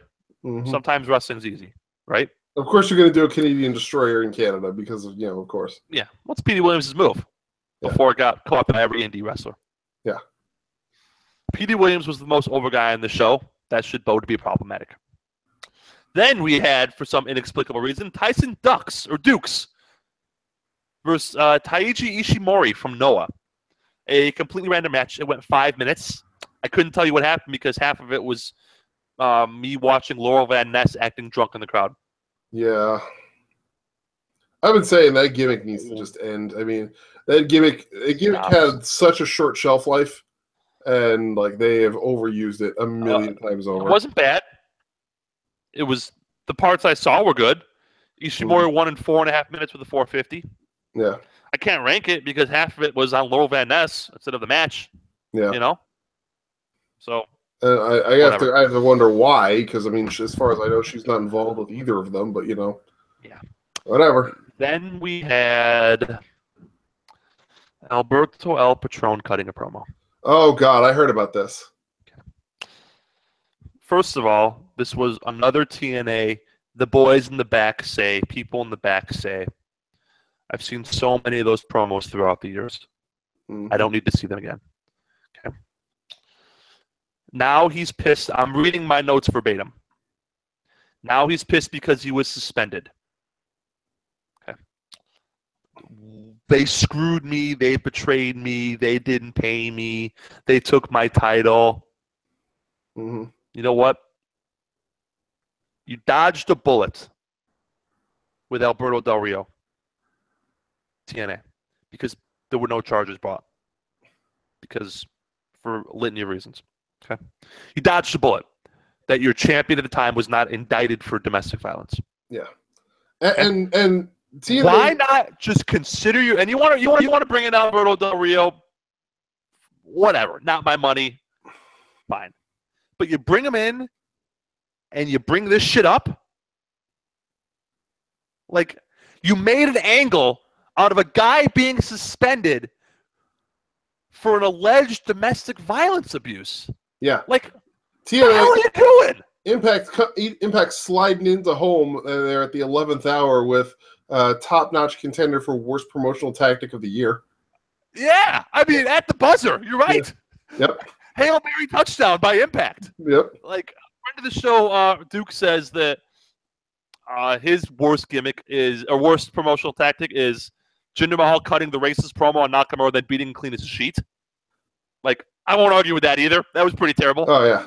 So, I mean, it's been a banner year for terrible tactics. Oh, it has. Oh, best part about this promo. Homeboy got winded. Okay. Alberto got winded cutting a shoot promo on a company that fired the guy that ran the company that suspended him. This is all new ownership. Mm-hmm. Impact went all in on this guy. They built the pay-per-view around Alberto Del Rio. And I'm supposed to feel sorry for Alberto Del Rio and his 3 little kids because he got suspended? Like, and a new wrinkle in the story. I know you don't care about Wrestle's personal lives or anything, but there's a clip going around from a Paige's Snapchat of her declaring that she's single. So all of that, and also great. potentially almost ruining Paige's career for a whole lot of nothing. Well, she's an adult, so I get. Yeah. I mean, yeah, she's that's not to say. That's certainly not to say that Paige did not have her own part to play in this. She certainly did. She certainly did. Okay. Oh yeah, and then after that clip came around, Alberto was supposed to have an AMA with Combate the Americas today, and he canceled it. He no-showed it, of course. Yeah. He no-showed it because he was recreating the final scene from Scarface with Tony Montana and the giant pile of blow on his desk. Well, undoubtedly. Patron's character consists of being angry that he was suspended due to a very public domestic abuse allegation. Is just the kind of nonsense that makes people hate TNA and, by extension, professional wrestling. Yep. This went 10 minutes. And the delivery sucked, too. It'd be one thing if he was cutting a great promo, but he wasn't. When has Alberto Del Rio ever cut a great promo, though? Let's be honest. His best work was when he had freaking Ricardo out there to speak for him. This was 10 minutes long. Yeah. They took his title. And then we had a terrible match on top of it. Yeah. God. We had Abyss versus Grado in the Monsters Ball. Shit. I wrote this down before the match. So Grado has a problem with Joseph Park because Joseph Park fucked him out of his work visa. So it'll be Monsters Ball versus Joseph Park's brother, Abyss. Fine. Great. Makes sense to me, right? Here's what I wrote down. This match could be a disaster. Abyss was washed up 5 years ago, and Grado, for all of his good stuff, isn't exactly a work rate monster. I undersold them. This match was one of the worst matches of the year. In a year, other than a year that provided us with the Punjabi prison, and WrestleMania, the Science Project, and the House of Horrors, as Bray Wyatt kept calling it. Mm-hmm. This would be the worst match of the year. This was a -2-star match. This match was shit. It was god-awful. Okay? Grado, I love you. You're great. You're a great character. You are a shitty in-ring worker. He could not climb the turnbuckle, Chris. Oh, he was supposed to get in position to get pushed off the top turnbuckle through a barbed wire board. He climbed the first part. He could not get his leg from the second rope to the third rope without keeling over. Jesus Christ. This match was no damn good. It was a garbage brawl between 2 garbage wrestlers. Okay. 3 things about this match. Ready? Yeah. Grado was said to be wearing a flannel shirt given to him by Mick Foley for luck. He sees that there's barbed wire everywhere, so he takes the shirt off and throws it in the crowd. Leave the shirt on, dude! Dumbass. It's Mick Foley's lucky flannel shirt. Leave it on. Dumbass. Oh, my God. Oh, since Grado lost, he was supposed to be deported from the U.S. The event was held in Canada. Oh. The whole thing was if Grado wins, he gets his U.S. work visa. The problem is they filmed all that back when TNA was in Orlando. Yeah. So they're in Canada now, and they never bothered to address the plot hole of, well, who cares if you have a U.S. work visa? You're Scottish. The show's in Canada. You don't even need to go to the U.S. Nope, they just kind of roll with it. And the best part, in pure TNA fashion, man, Grado loses. There was a fake ring bell. Oh, I forgot about the ring bell. So Grado rolls up Abyss in a 2 count. 1, 2, kick out, but the fucker rings the bell. Because the one thing this match needed was a guy ringing the bell too early. That's how bad this match was, Chris. Fuck, man. Grado not going up for the black hole slam on the barbed wire board, he wouldn't do it. So Abyss like literally had to like stiff him up and throw him on the barbed wire because Grado wouldn't or couldn't go up for the move. Oh my lord! Here's the best part: on top, the cherry on top of the shit sandwich. Mm-hmm.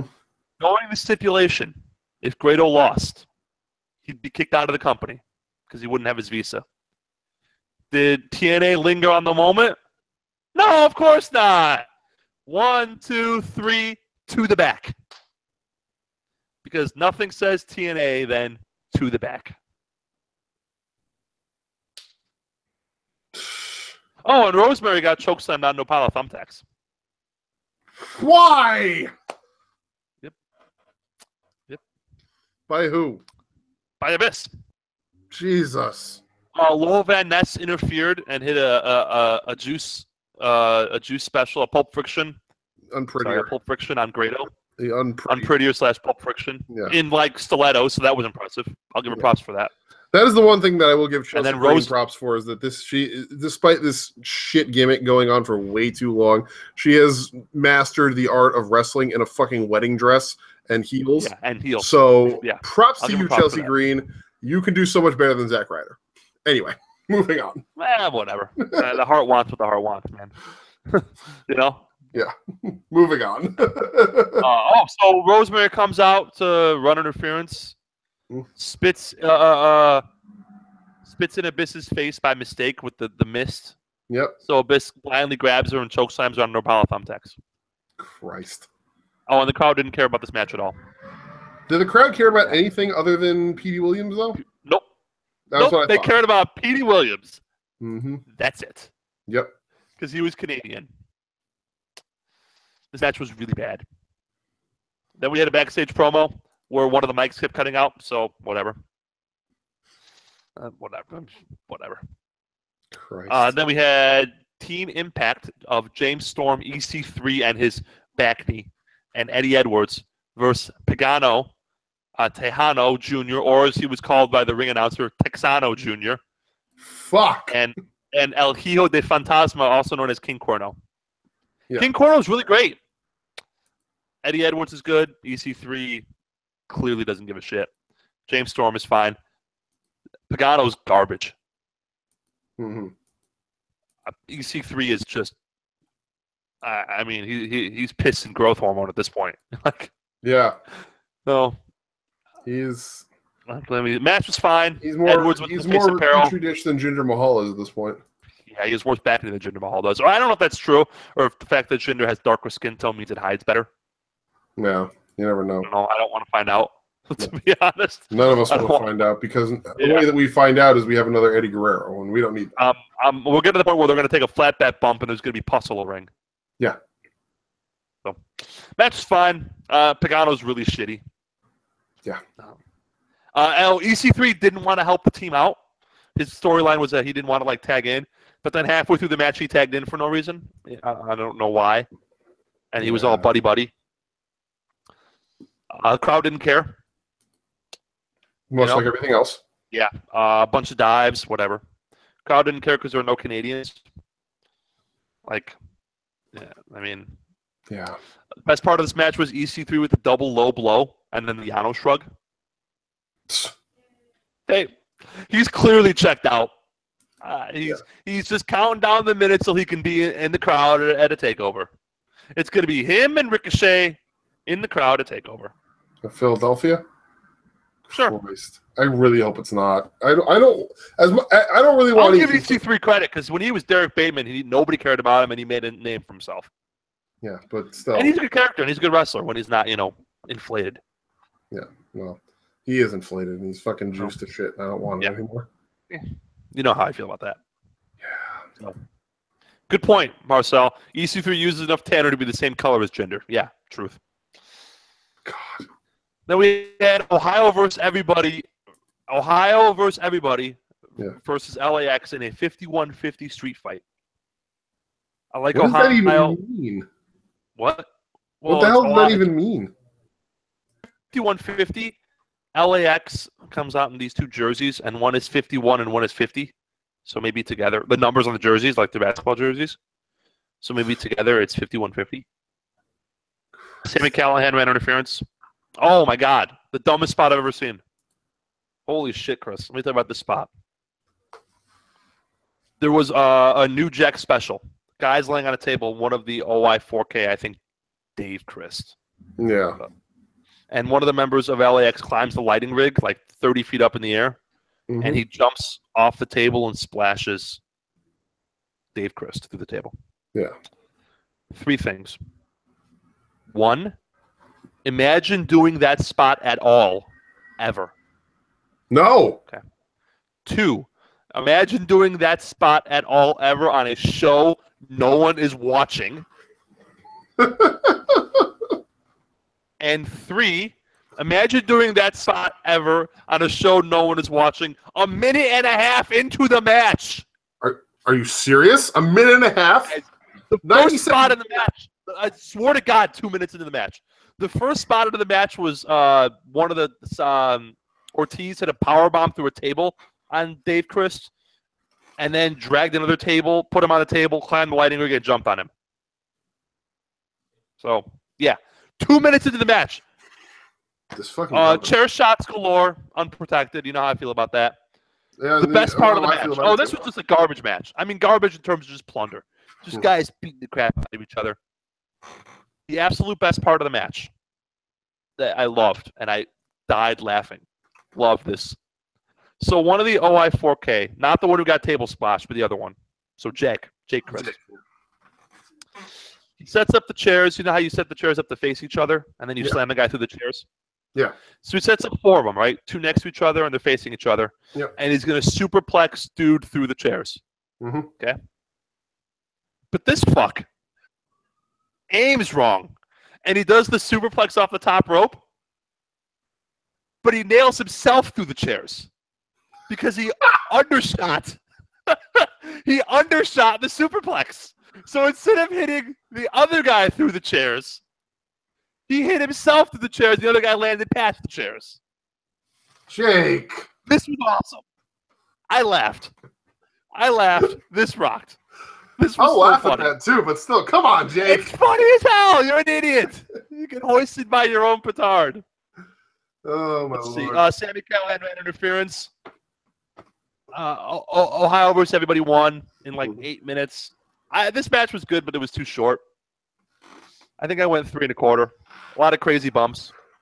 Stupid shit, yeah. Sounds like a lot of stupid shit. I like Sami Callihan a lot, but him showing up killed the crowd. Yeah. I mean, as I saw on Twitter, 10 minutes of...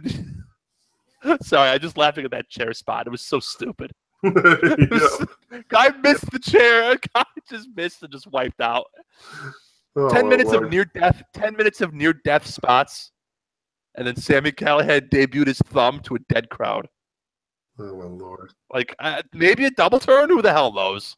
I'm not watching a minute of Impact anymore. Yeah. Like whatever. I think OVE is faces are heels now, and LAX are faces, which makes sense because LAX does a lot of cool shit, and it's hard for guys who do cool shit to be heels. Yeah. You know, OVE won't work in a baby faces. So finish was flat. Guys busted their chops, except for the dude who went through his own chairs.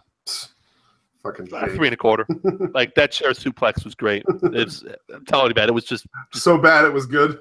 Oh, it was awesome. It was so, I'm just laughing. I'm laughing now thinking about it. Then we had Sienna versus Gail Kim versus Allie. Allie is the pluckiest babyface who ever plucked. Yep. Great. I'm told this is on purpose by people who watch women's wrestling, but her gimmick is that she's shitty because she's new. Apparently, the actress who plays Allie is not a horrible wrestler, but Allie is a horrible wrestler because she's been training for like 6 months. Yes, that is accurate. Okay. Sure. Allie on the Indies is known as Cherry Bomb, and she is actually quite good. Okay, good. She won any good in this match. But if she's intentionally sandbagging, then that's okay. She's intentionally sandbagging. Like she's been on Shimmer and plenty of other places for years, and she's great. Santino Marella was in the crowd. All the stars come to Bound for Glory, Chris. Oh my Lord! Santino Marella, no Cobra, in the crowd. Fuck. You know what? it's a real damn shame Gail Kim was in WWE before Stephanie McMahon invented women's wrestling. Because Gail Kim's pretty great. Yeah. I did not. She won and then retired with the belt, which irked me. No, Like, I mean, it makes sense if the company's going to be out of business in a month. Why even bother have the belt? If you're retired, well, not only that, if you're retiring, you should put someone over. Like, that's wrestling 101. Yeah. But TNA is the MF in Titanic. Yeah. And she's the guy with the knife trying to cut the boat. Like, thanks for trying, but the ship's taking on water. Mm-hmm. You know what I mean? Like, yep. I guess he's continuing this analogy. The guy with the chairs is the same guy who got hit by the funnel in Titanic. Mm-hmm. Or maybe the guy who got hit by the propeller at the end, remember? The very end. Maybe that's the guy with the chairs. The guy who hits the propeller and then flies off into the distance. Holy shit. Meanwhile, Jeremy Borash is the band. Just sitting there playing, Near My God to Thee as Dixie Carter drives the ship into the ocean. Did you see that she tweeted that she still got status as an owner in the company? Yeah. This match was fine. I mean, it was fine. Yeah. I mean, Sienna's pretty great. Gail Kim's pretty great. It went like 8 minutes, so Alberto Del Rio can cut a promo. The crowd didn't care. Crowd didn't care, and 2/3 of the match was Canadian, which should tell you all you need to know. Yeah. But Gail Kim, you had a great career. Props to you for making it work. Damn shame you weren't 10 years younger and in NXT in 2015. Yeah. Because you're great. Hope you enjoy your retirement. Yeah. Oh, I wrote this down. My new pet peeve in wrestling, and this aggravated me at AEW, and this aggravates me every time I see it. Match was a triple threat. No DQ, no count out. So why is the ref using the 5 count for the ropes? Yeah. You can count to 500. You should not have a rope break in a triple threat or fatal 4-way match because it's no DQ. The only reason a rope break works is because then it forces the guy to break the hold or be disqualified. Well, if it's no DQ, you know what I'm saying? Mm-hmm. So, crowd cared when Gail Kim won. That was nice. Then Jimmy Jacobs showed up and no one knew who he was. Of course. Not a single person in that crowd knew who Jimmy Jacobs was.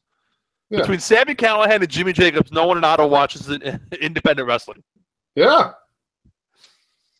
Again, Kim should have put someone over, but again, this promotion is the Titanic, so who cares? Yeah. Then we had Adam, you're absolutely right. Gail was too blindly loyal to TNA.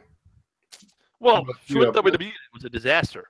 Yeah, but that's because they didn't fucking do anything with her that they should have done. No, because it was before Stephanie McMahon invented women's wrestling. Yeah. We talked about this.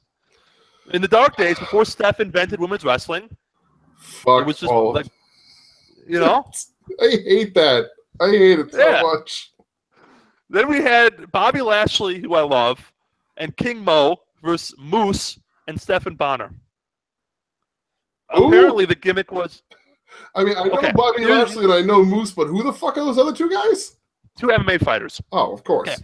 Because of course you would do that. Here's the storyline. Apparently,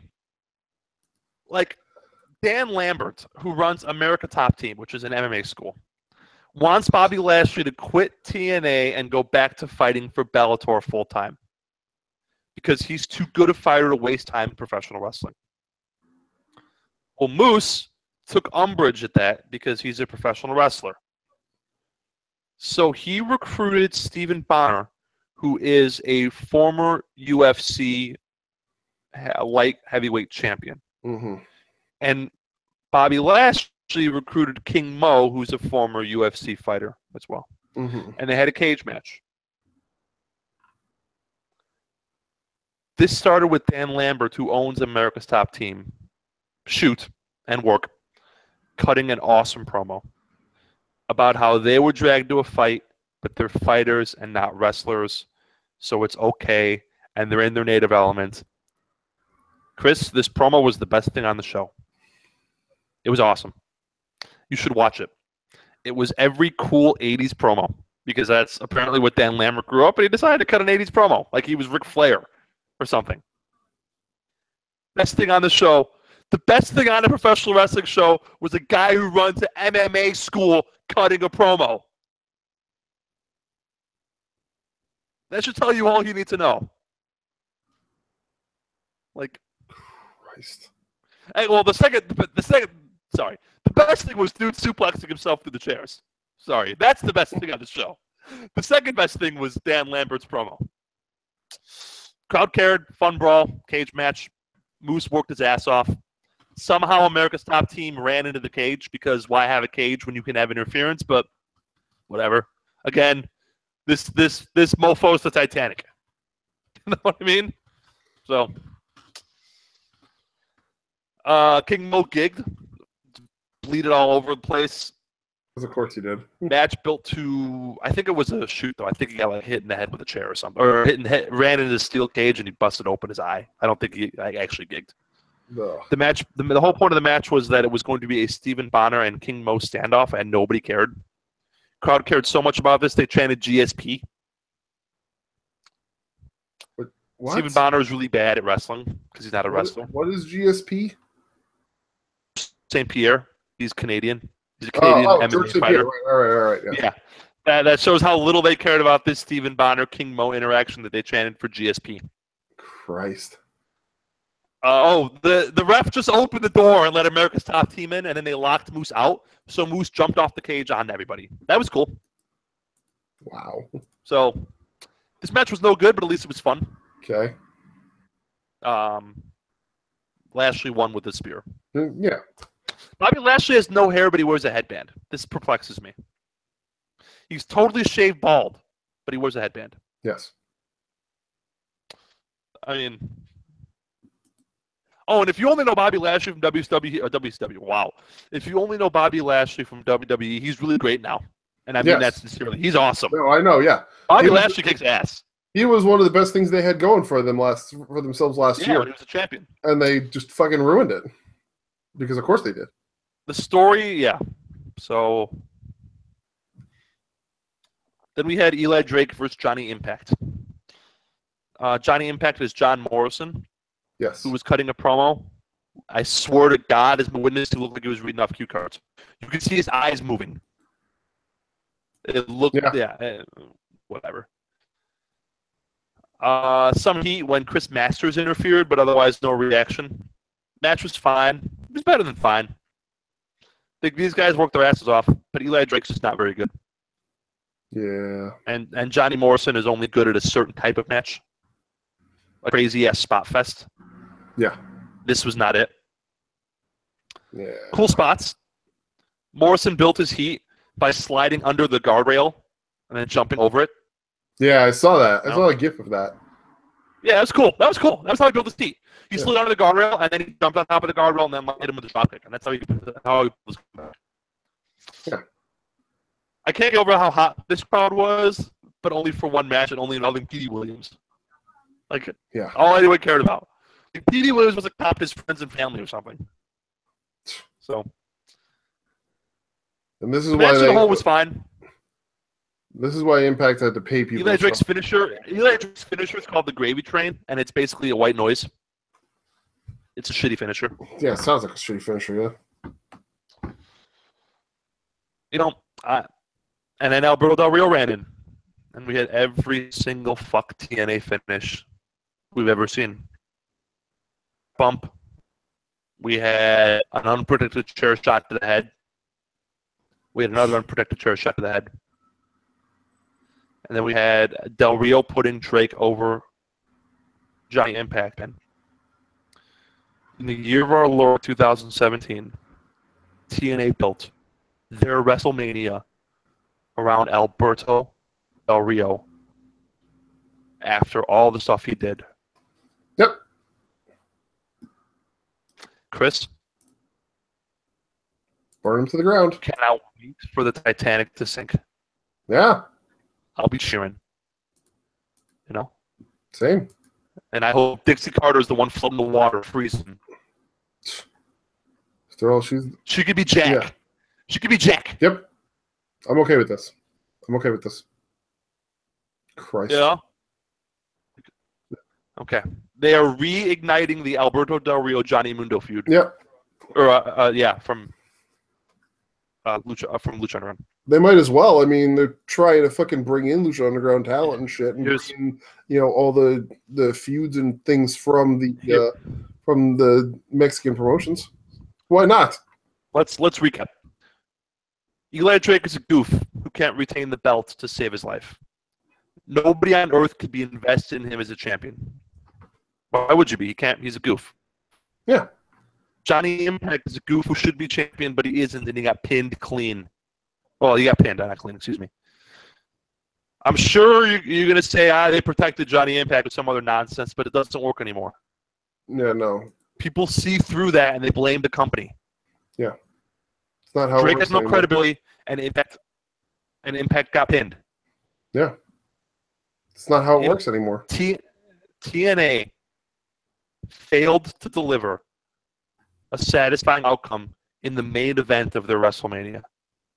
Remember how pissed off you were at the end of the Miz John Cena match at WrestleMania 27 because it was finished? Yeah. Yeah.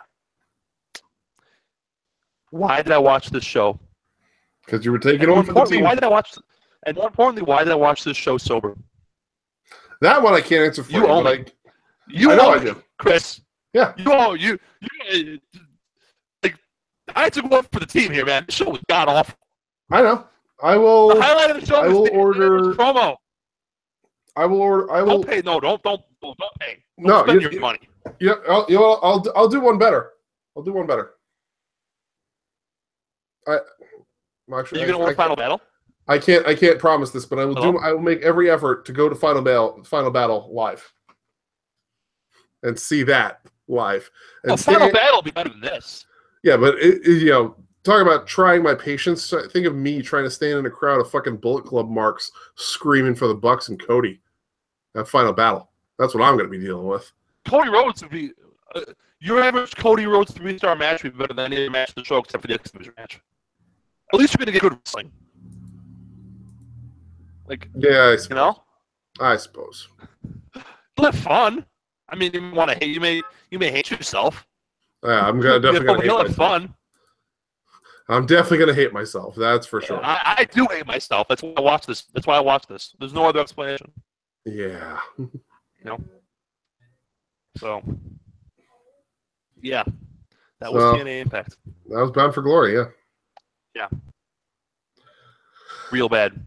All right, now let's. We're running a little late, but whatever. We knew we were going to run a little late because we got a lot to talk about. Let's talk about the European tour here. We had some things happened. Okay. So Raw on Monday night. Talk. I've been talking for a while. Yeah. So at Raw on Monday night, a lot of stuff happened, but the main event of Raw was an impromptu tag team title match between the Bar and 2/3 of the Shield. And the match proceeded as said matches usually do. These guys all work well together. It's going great. And then from out of the crowd comes the fucking New Day, up in the entrance position where the Shield usually comes in, where they're coming in as the 3-man, and they're saying it's Under Siege Part 2. And so backstage we see Kurt Angle get the whole fucking Raw roster together and bring everybody out to ringside. Even the guys who were in the ring are all trying to prepare to see, is there more coming? And then as New Day is making their retreat, Sheamus Bro kicks Dean Ambrose's head off and pins him, and the Bar suddenly your Raw Tag Team Champions again. Just out of fucking nowhere. Why didn't that match become a no DQ, whatever? Or become a no contest, but whatever. Yeah, so the Bar are now your Raw Tag Team Champions, and they are going to be facing the Usos at Survivor Series, not Ambrose and Rollins. So that's a thing now, and this obviously predicates that there will be a now Shield versus New Day match. But we'll get to that in a minute. I'll get to my reasoning behind what I think the process of that was in a minute. Then over on SmackDown, in the main event of SmackDown, Jinder Mahal defended the WWE Championship against AJ Styles, and AJ Styles pinned Jinder Mahal clean and is now two-time WWE champion. We're getting AJ Styles with Brock Lesnar, man. What? Yeah, we are. I said we're getting AJ Styles with Brock Lesnar. Yes, we are. We are getting AJ Styles versus Brock Lesnar at Survivor Series. Are you excited for the phenomenal forearm into the F5 spot? Because yes, that's going to be awesome, yeah. So that's going to be freaking cool. But yeah, this New Day versus Shield thing, it's all roads lead to Roman, dude. We talked about this. It's like the plan originally, we all knew the plan originally was that, Roman was going to be the guy on, leading the charge for Team Raw. And, Dean and Seth would face the Usos. But then Roman got sick and there was no idea whether he was going to come back or not. So they had to change things up. And then when they did find out that Roman was going to be back in time, well, you can't leave Roman off the card of the pay-per-view, so fuck it, title change, and now we're going to have. Or should you? Oh yeah, of course not. You shouldn't leave him off, but still, it's like, and you suddenly just have a sick man. This card could be pretty great. It's going to be interesting. AJ Brock is going to be like 9 minutes. Brock cares, which big if. It could be a pretty fun 9 minutes. Yeah. The 5-on-5 round is a bunch of old dudes. Yeah, Randy Orton is the youngest guy on Team SmackDown at a spring chicken's age of 37. This is why I said that I was in high school. This is why I said that Jordan and Braun are both out of place on Team Raw, because you need to have two more guys who are at least 35 on Team Raw side. Yeah. I mean, you could have fucking pulled out. We could have fucking pulled Big Show and Mark Henry in to be on Team Raw. There you go. Yeah. Bar and the Usos will be good. Yeah, Bar and the Usos will be great. That was gonna be a fun time. The Shield versus the New Day, sure. Yeah, that actually should be fun too. And Roman and Big E have got a little Twitter beef going already, which I'm happy about. That thrills me. They're making it work. They're doing good.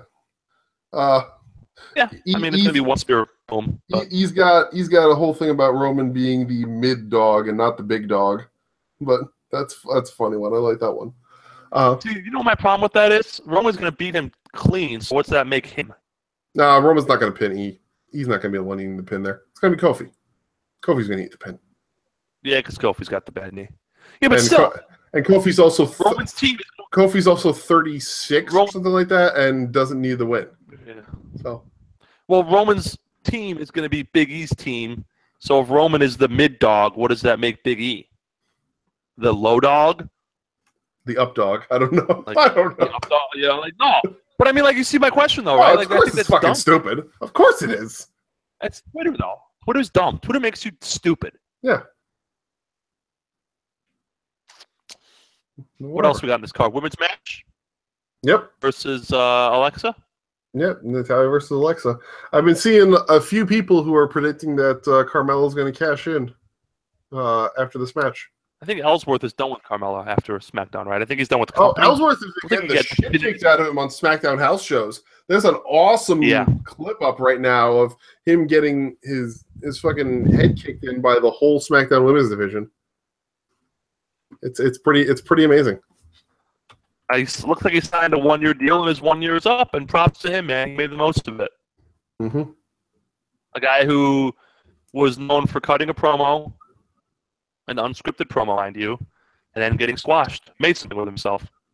Mm-hmm. Good for him, yeah. That's it. Props to him, man. Props to him. Now, for the rest of his life, he could be like, you know what? I was a WWE superstar. Mm-hmm. And he can charge him when he works the Indies now. Yep. So.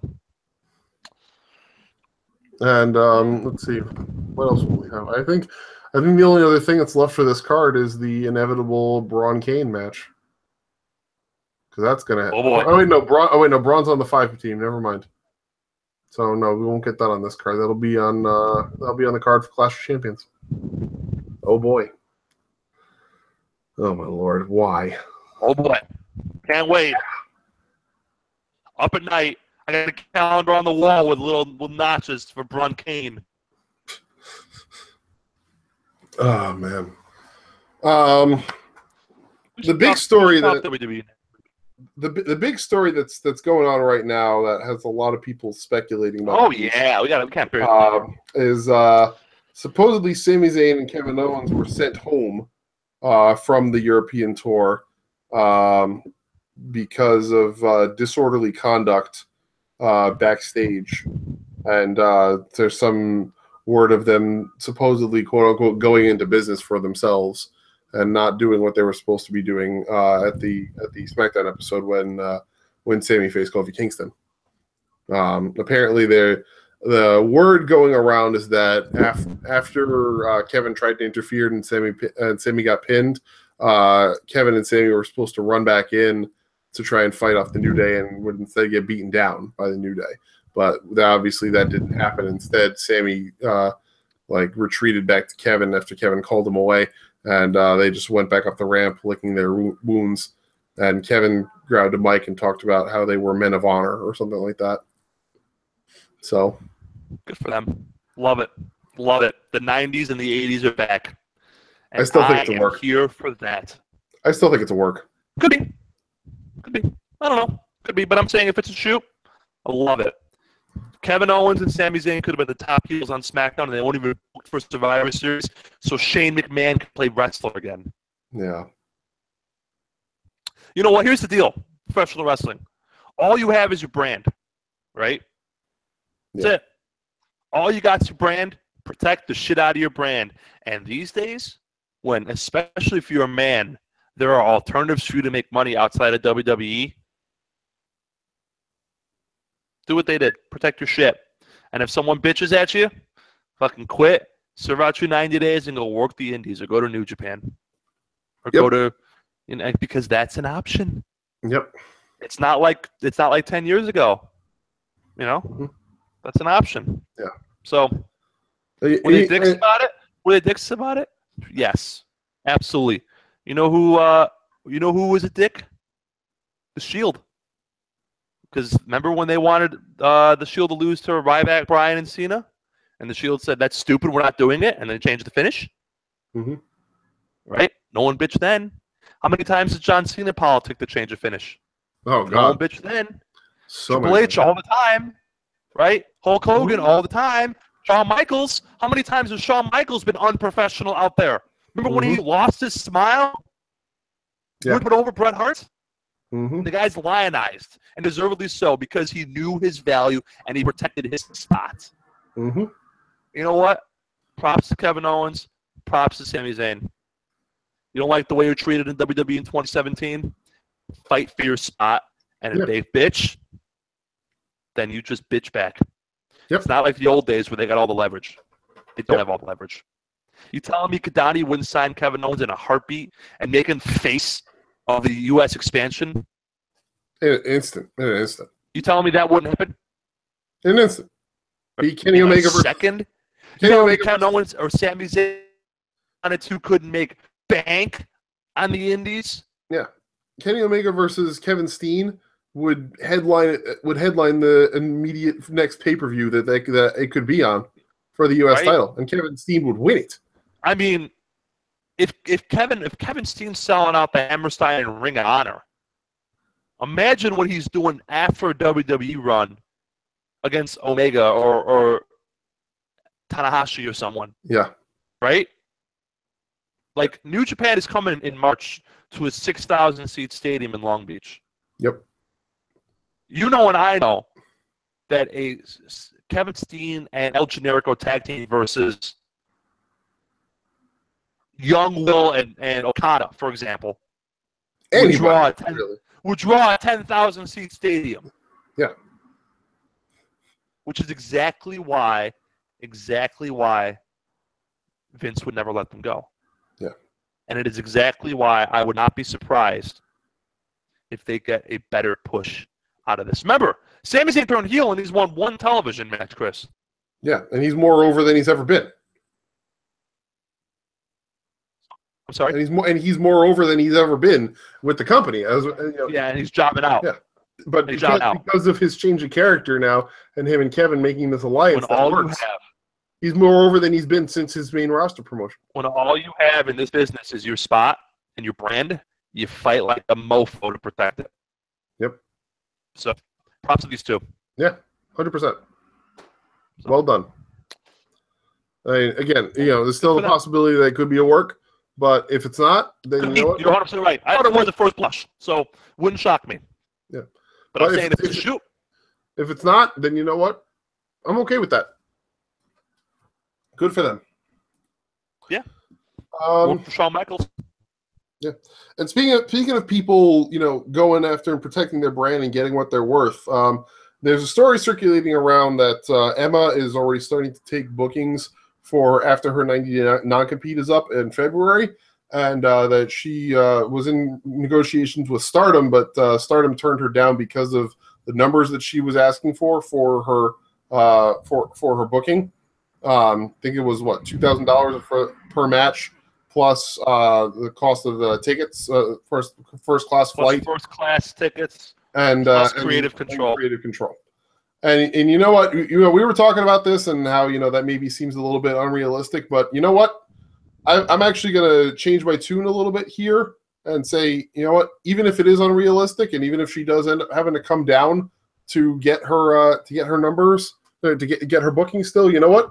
Good for Emma for going out there and demanding that she gets paid what she's worth.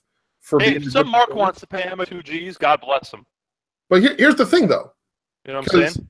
There are guys on the indies who are probably getting paid more than that, who are putting on freaking shit matches in the death slots in the middle of indie cards, and are getting paid more than that. So you know what? Props to Emma for. Who? I don't know exact names or numbers, but I'm just speculating that that's a thing because I don't know. I don't know what indie. I have no frame of comparison. So yeah, just as a for instance, though, just as a for instance, and this is not to say that Joey Ryan is not talented, because he certainly is, but I'm certain that Joey Ryan is probably getting more than that for his bookings, and he's going out there for comedy spots. And he is talented. He is capable of performing a serious match in the ring if he wants to, but 95% of what he's booked for are comedy spots. So you know what? If Emma wants to say, you know what, I'm a seriously talented performer who's going to go out there and put on serious caliber matches and could be a main event talent for your promotion after a WWE run, especially, I think that if this is what I think I'm worth, then you should pay me, because I'm going to give you more than guys who you're paying more to, who are contributing far less to your cards. So that's my thought. You know what? I think that Emma is capable of bringing a lot more to the table than just random mid card. You're the Emma fan. You're the Emma fan. So sure. Well, I would say that even if it wasn't Emma, I would say that for let me just think of some names here. If Ember Moon decided to leave and go back to the Indies, or if Billy and Peyton decided to leave NXT and go back to the Indies, or hell, if Sasha or Becky decided to leave and go back to the Indies, they should demand that kind of money, because they've proven that they're talents that are worth it. So that's my thought there. A couple other little news notes. If you're in the Chicago area this weekend, Shimmer tapings for Shimmer 96 through 99 are happening tomorrow and Sunday at the Berwyn Eagles Club. Just announced today, Aja Kong and Hiroya Matsumoto are both going to be appearing. This is going to be their first appearance since, I think, Shimmer 74, back at Tomoka Nakagawa's retirement shows. So definitely go check these out if you're a fan of the Joshi. Aja Kong is already booked for a match against Mia Yim for tomorrow's taping. I think that's the 96 taping at 2 p.m. So definitely go and check these out if you are in the Chicago area and you are I got free stuff to do, tomorrow otherwise I would. and or Sunday. Yeah, I know. I got a busy Saturday. Maybe Sunday I can make it happen, but I got a super busy Saturday. Yeah, I hear you.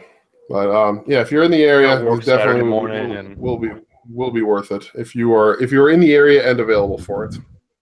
And also, happy birthday today to one of my personal favorites, Peyton Royce, turned 25 today, and on track to be the next NXT Women's Champion. Your girl. Yep, my girl. Happy birthday, Peyton. Happy birthday, Peyton. Yep. And you got anything else of noteworthy? Yes. You do. Well, not noteworthy, but December 8th, 1, 2, 3, 4 weeks from tonight. Yes. Is our year-end award show. Yeah. And we need your help to fill out our ballot. Loaded listeners. Yes. I am an Observer subscriber, so therefore I am eligible to vote in the awards at the end of the year. Google Wrestling Observer Awards for the list of the categories. I need your help. We need to build a nominations field. So, if you got a match of the year that you love, if you got a wrestler of the year that you love, or a technical high flyer, or a feud of the year, or a promo, or a draw of the year, or best on microphone, or any of the categories for Wrestling Observer Newsletter year-end awards, shoot us a DM. I'm at Giatsavis. He's at Crazy Chris. Was it 567? 576. Or you can DM the show at 2guys1sport, number 2, number 1 in the handle. I'll also be putting up some tweets that you guys can respond to if you guys want to do that through the show Twitter page.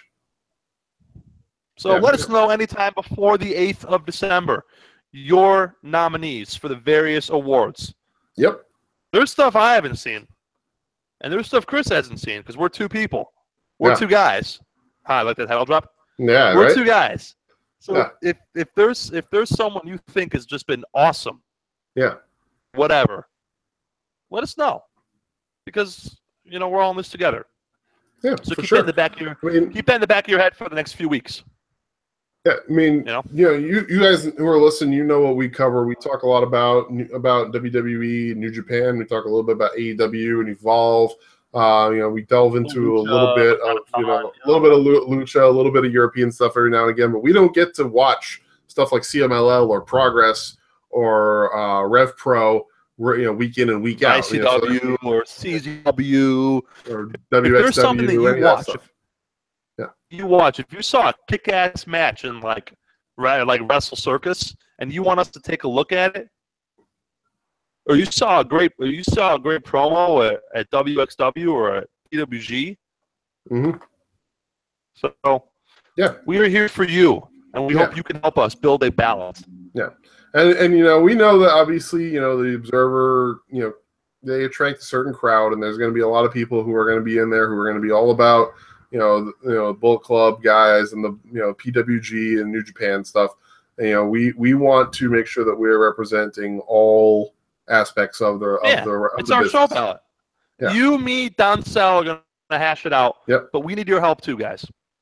Yeah. So if there's a wrestler you love, tell us why. If there's a show you love or hated, tell us why. Mm-hmm. So we will take all that into consideration. For sure. Yeah. That's all I got, my friend. What do you got? Yeah. Plugs? We got plugs, yeah. We got to shout out all our podcasting friends. We've got Facelock Feministas. We've got Not Your Demographic. We've got The Married Marks. We got Shooting Debris. And we've got Fizzy's Wacky World of Wrestling. All friends of the show. All great podcasts that you should go and check out. Look up their Twitter feed. Look up their iTunes links, everything. So go subscribe to them. Give them a listen. Follow good podcasting content and support good wrestling podcasts and good local indie feds.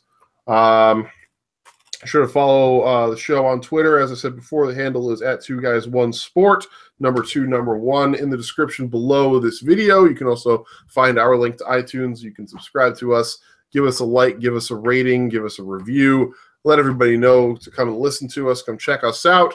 Always appreciate all the support that you guys give us. Thank you for helping to make this show happen week in and week out. We love you guys. Yeah. Next week, as I said, we're going to be broadcasting on Thursday, 9 o'clock Eastern, 8 p.m. Central, as always. The following week, which is the week of Thanksgiving, I believe we are not going to be having a show because I am going to be out of town and away from a computer. It's gonna be hard. From Wednesday through Sunday, I'm going to be up in New England visiting my mom and my sister. So I will be unable to broadcast really, since I don't have a working laptop that can handle the podcast for an hour or more.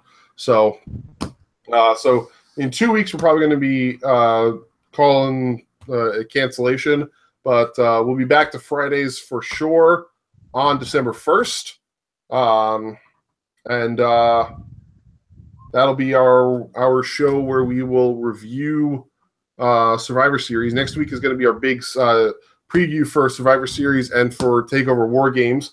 I got to binge NXTs this weekend. I'm way behind. Yeah, I'm gonna watch the last 5 episodes or so. Yeah, definitely. And then when we're back on December 1st, we'll recap the events of Survivor Series and TakeOver War Games. And I don't think that we're going to miss a whole lot because again, this is the kind of the lull season. End of November and the month of December are usually not too many significant occurrences in the world of professional wrestling. So, truth. Missing a week there for Thanksgiving, I think we'll be all right. Yeah. I don't foresee us missing any shows in December unless you're going to be taking any significant vacations. No, I think my next vacation is either going to be WrestleMania or I'm thinking of going to Vegas in March. We'll see. So we got time for that. I'm going to be in Pittsburgh from December 24th through December 27th, but the 27th is a Wednesday, so I'll be back in time for our show on the 29th, the last show of 2017, and that'll also be our big Wrestle Kingdom preview that week. Lots of exciting stuff coming up. So, guys, thank you again for listening. The best. Take us out, brother. That's Chris. I'm George. Thank you for spending your Friday with us. We love all our listeners. Y'all are the best. You're the reason we get up and do this stuff. You deserve it. You deserve it. That's Chris. I'm George. Don't work yourself into a shoot. This is 2 Guys, 1 Sport. Enjoy the rest of your weekend. Episode 36 is in the books. Good night, folks. Good night, everybody.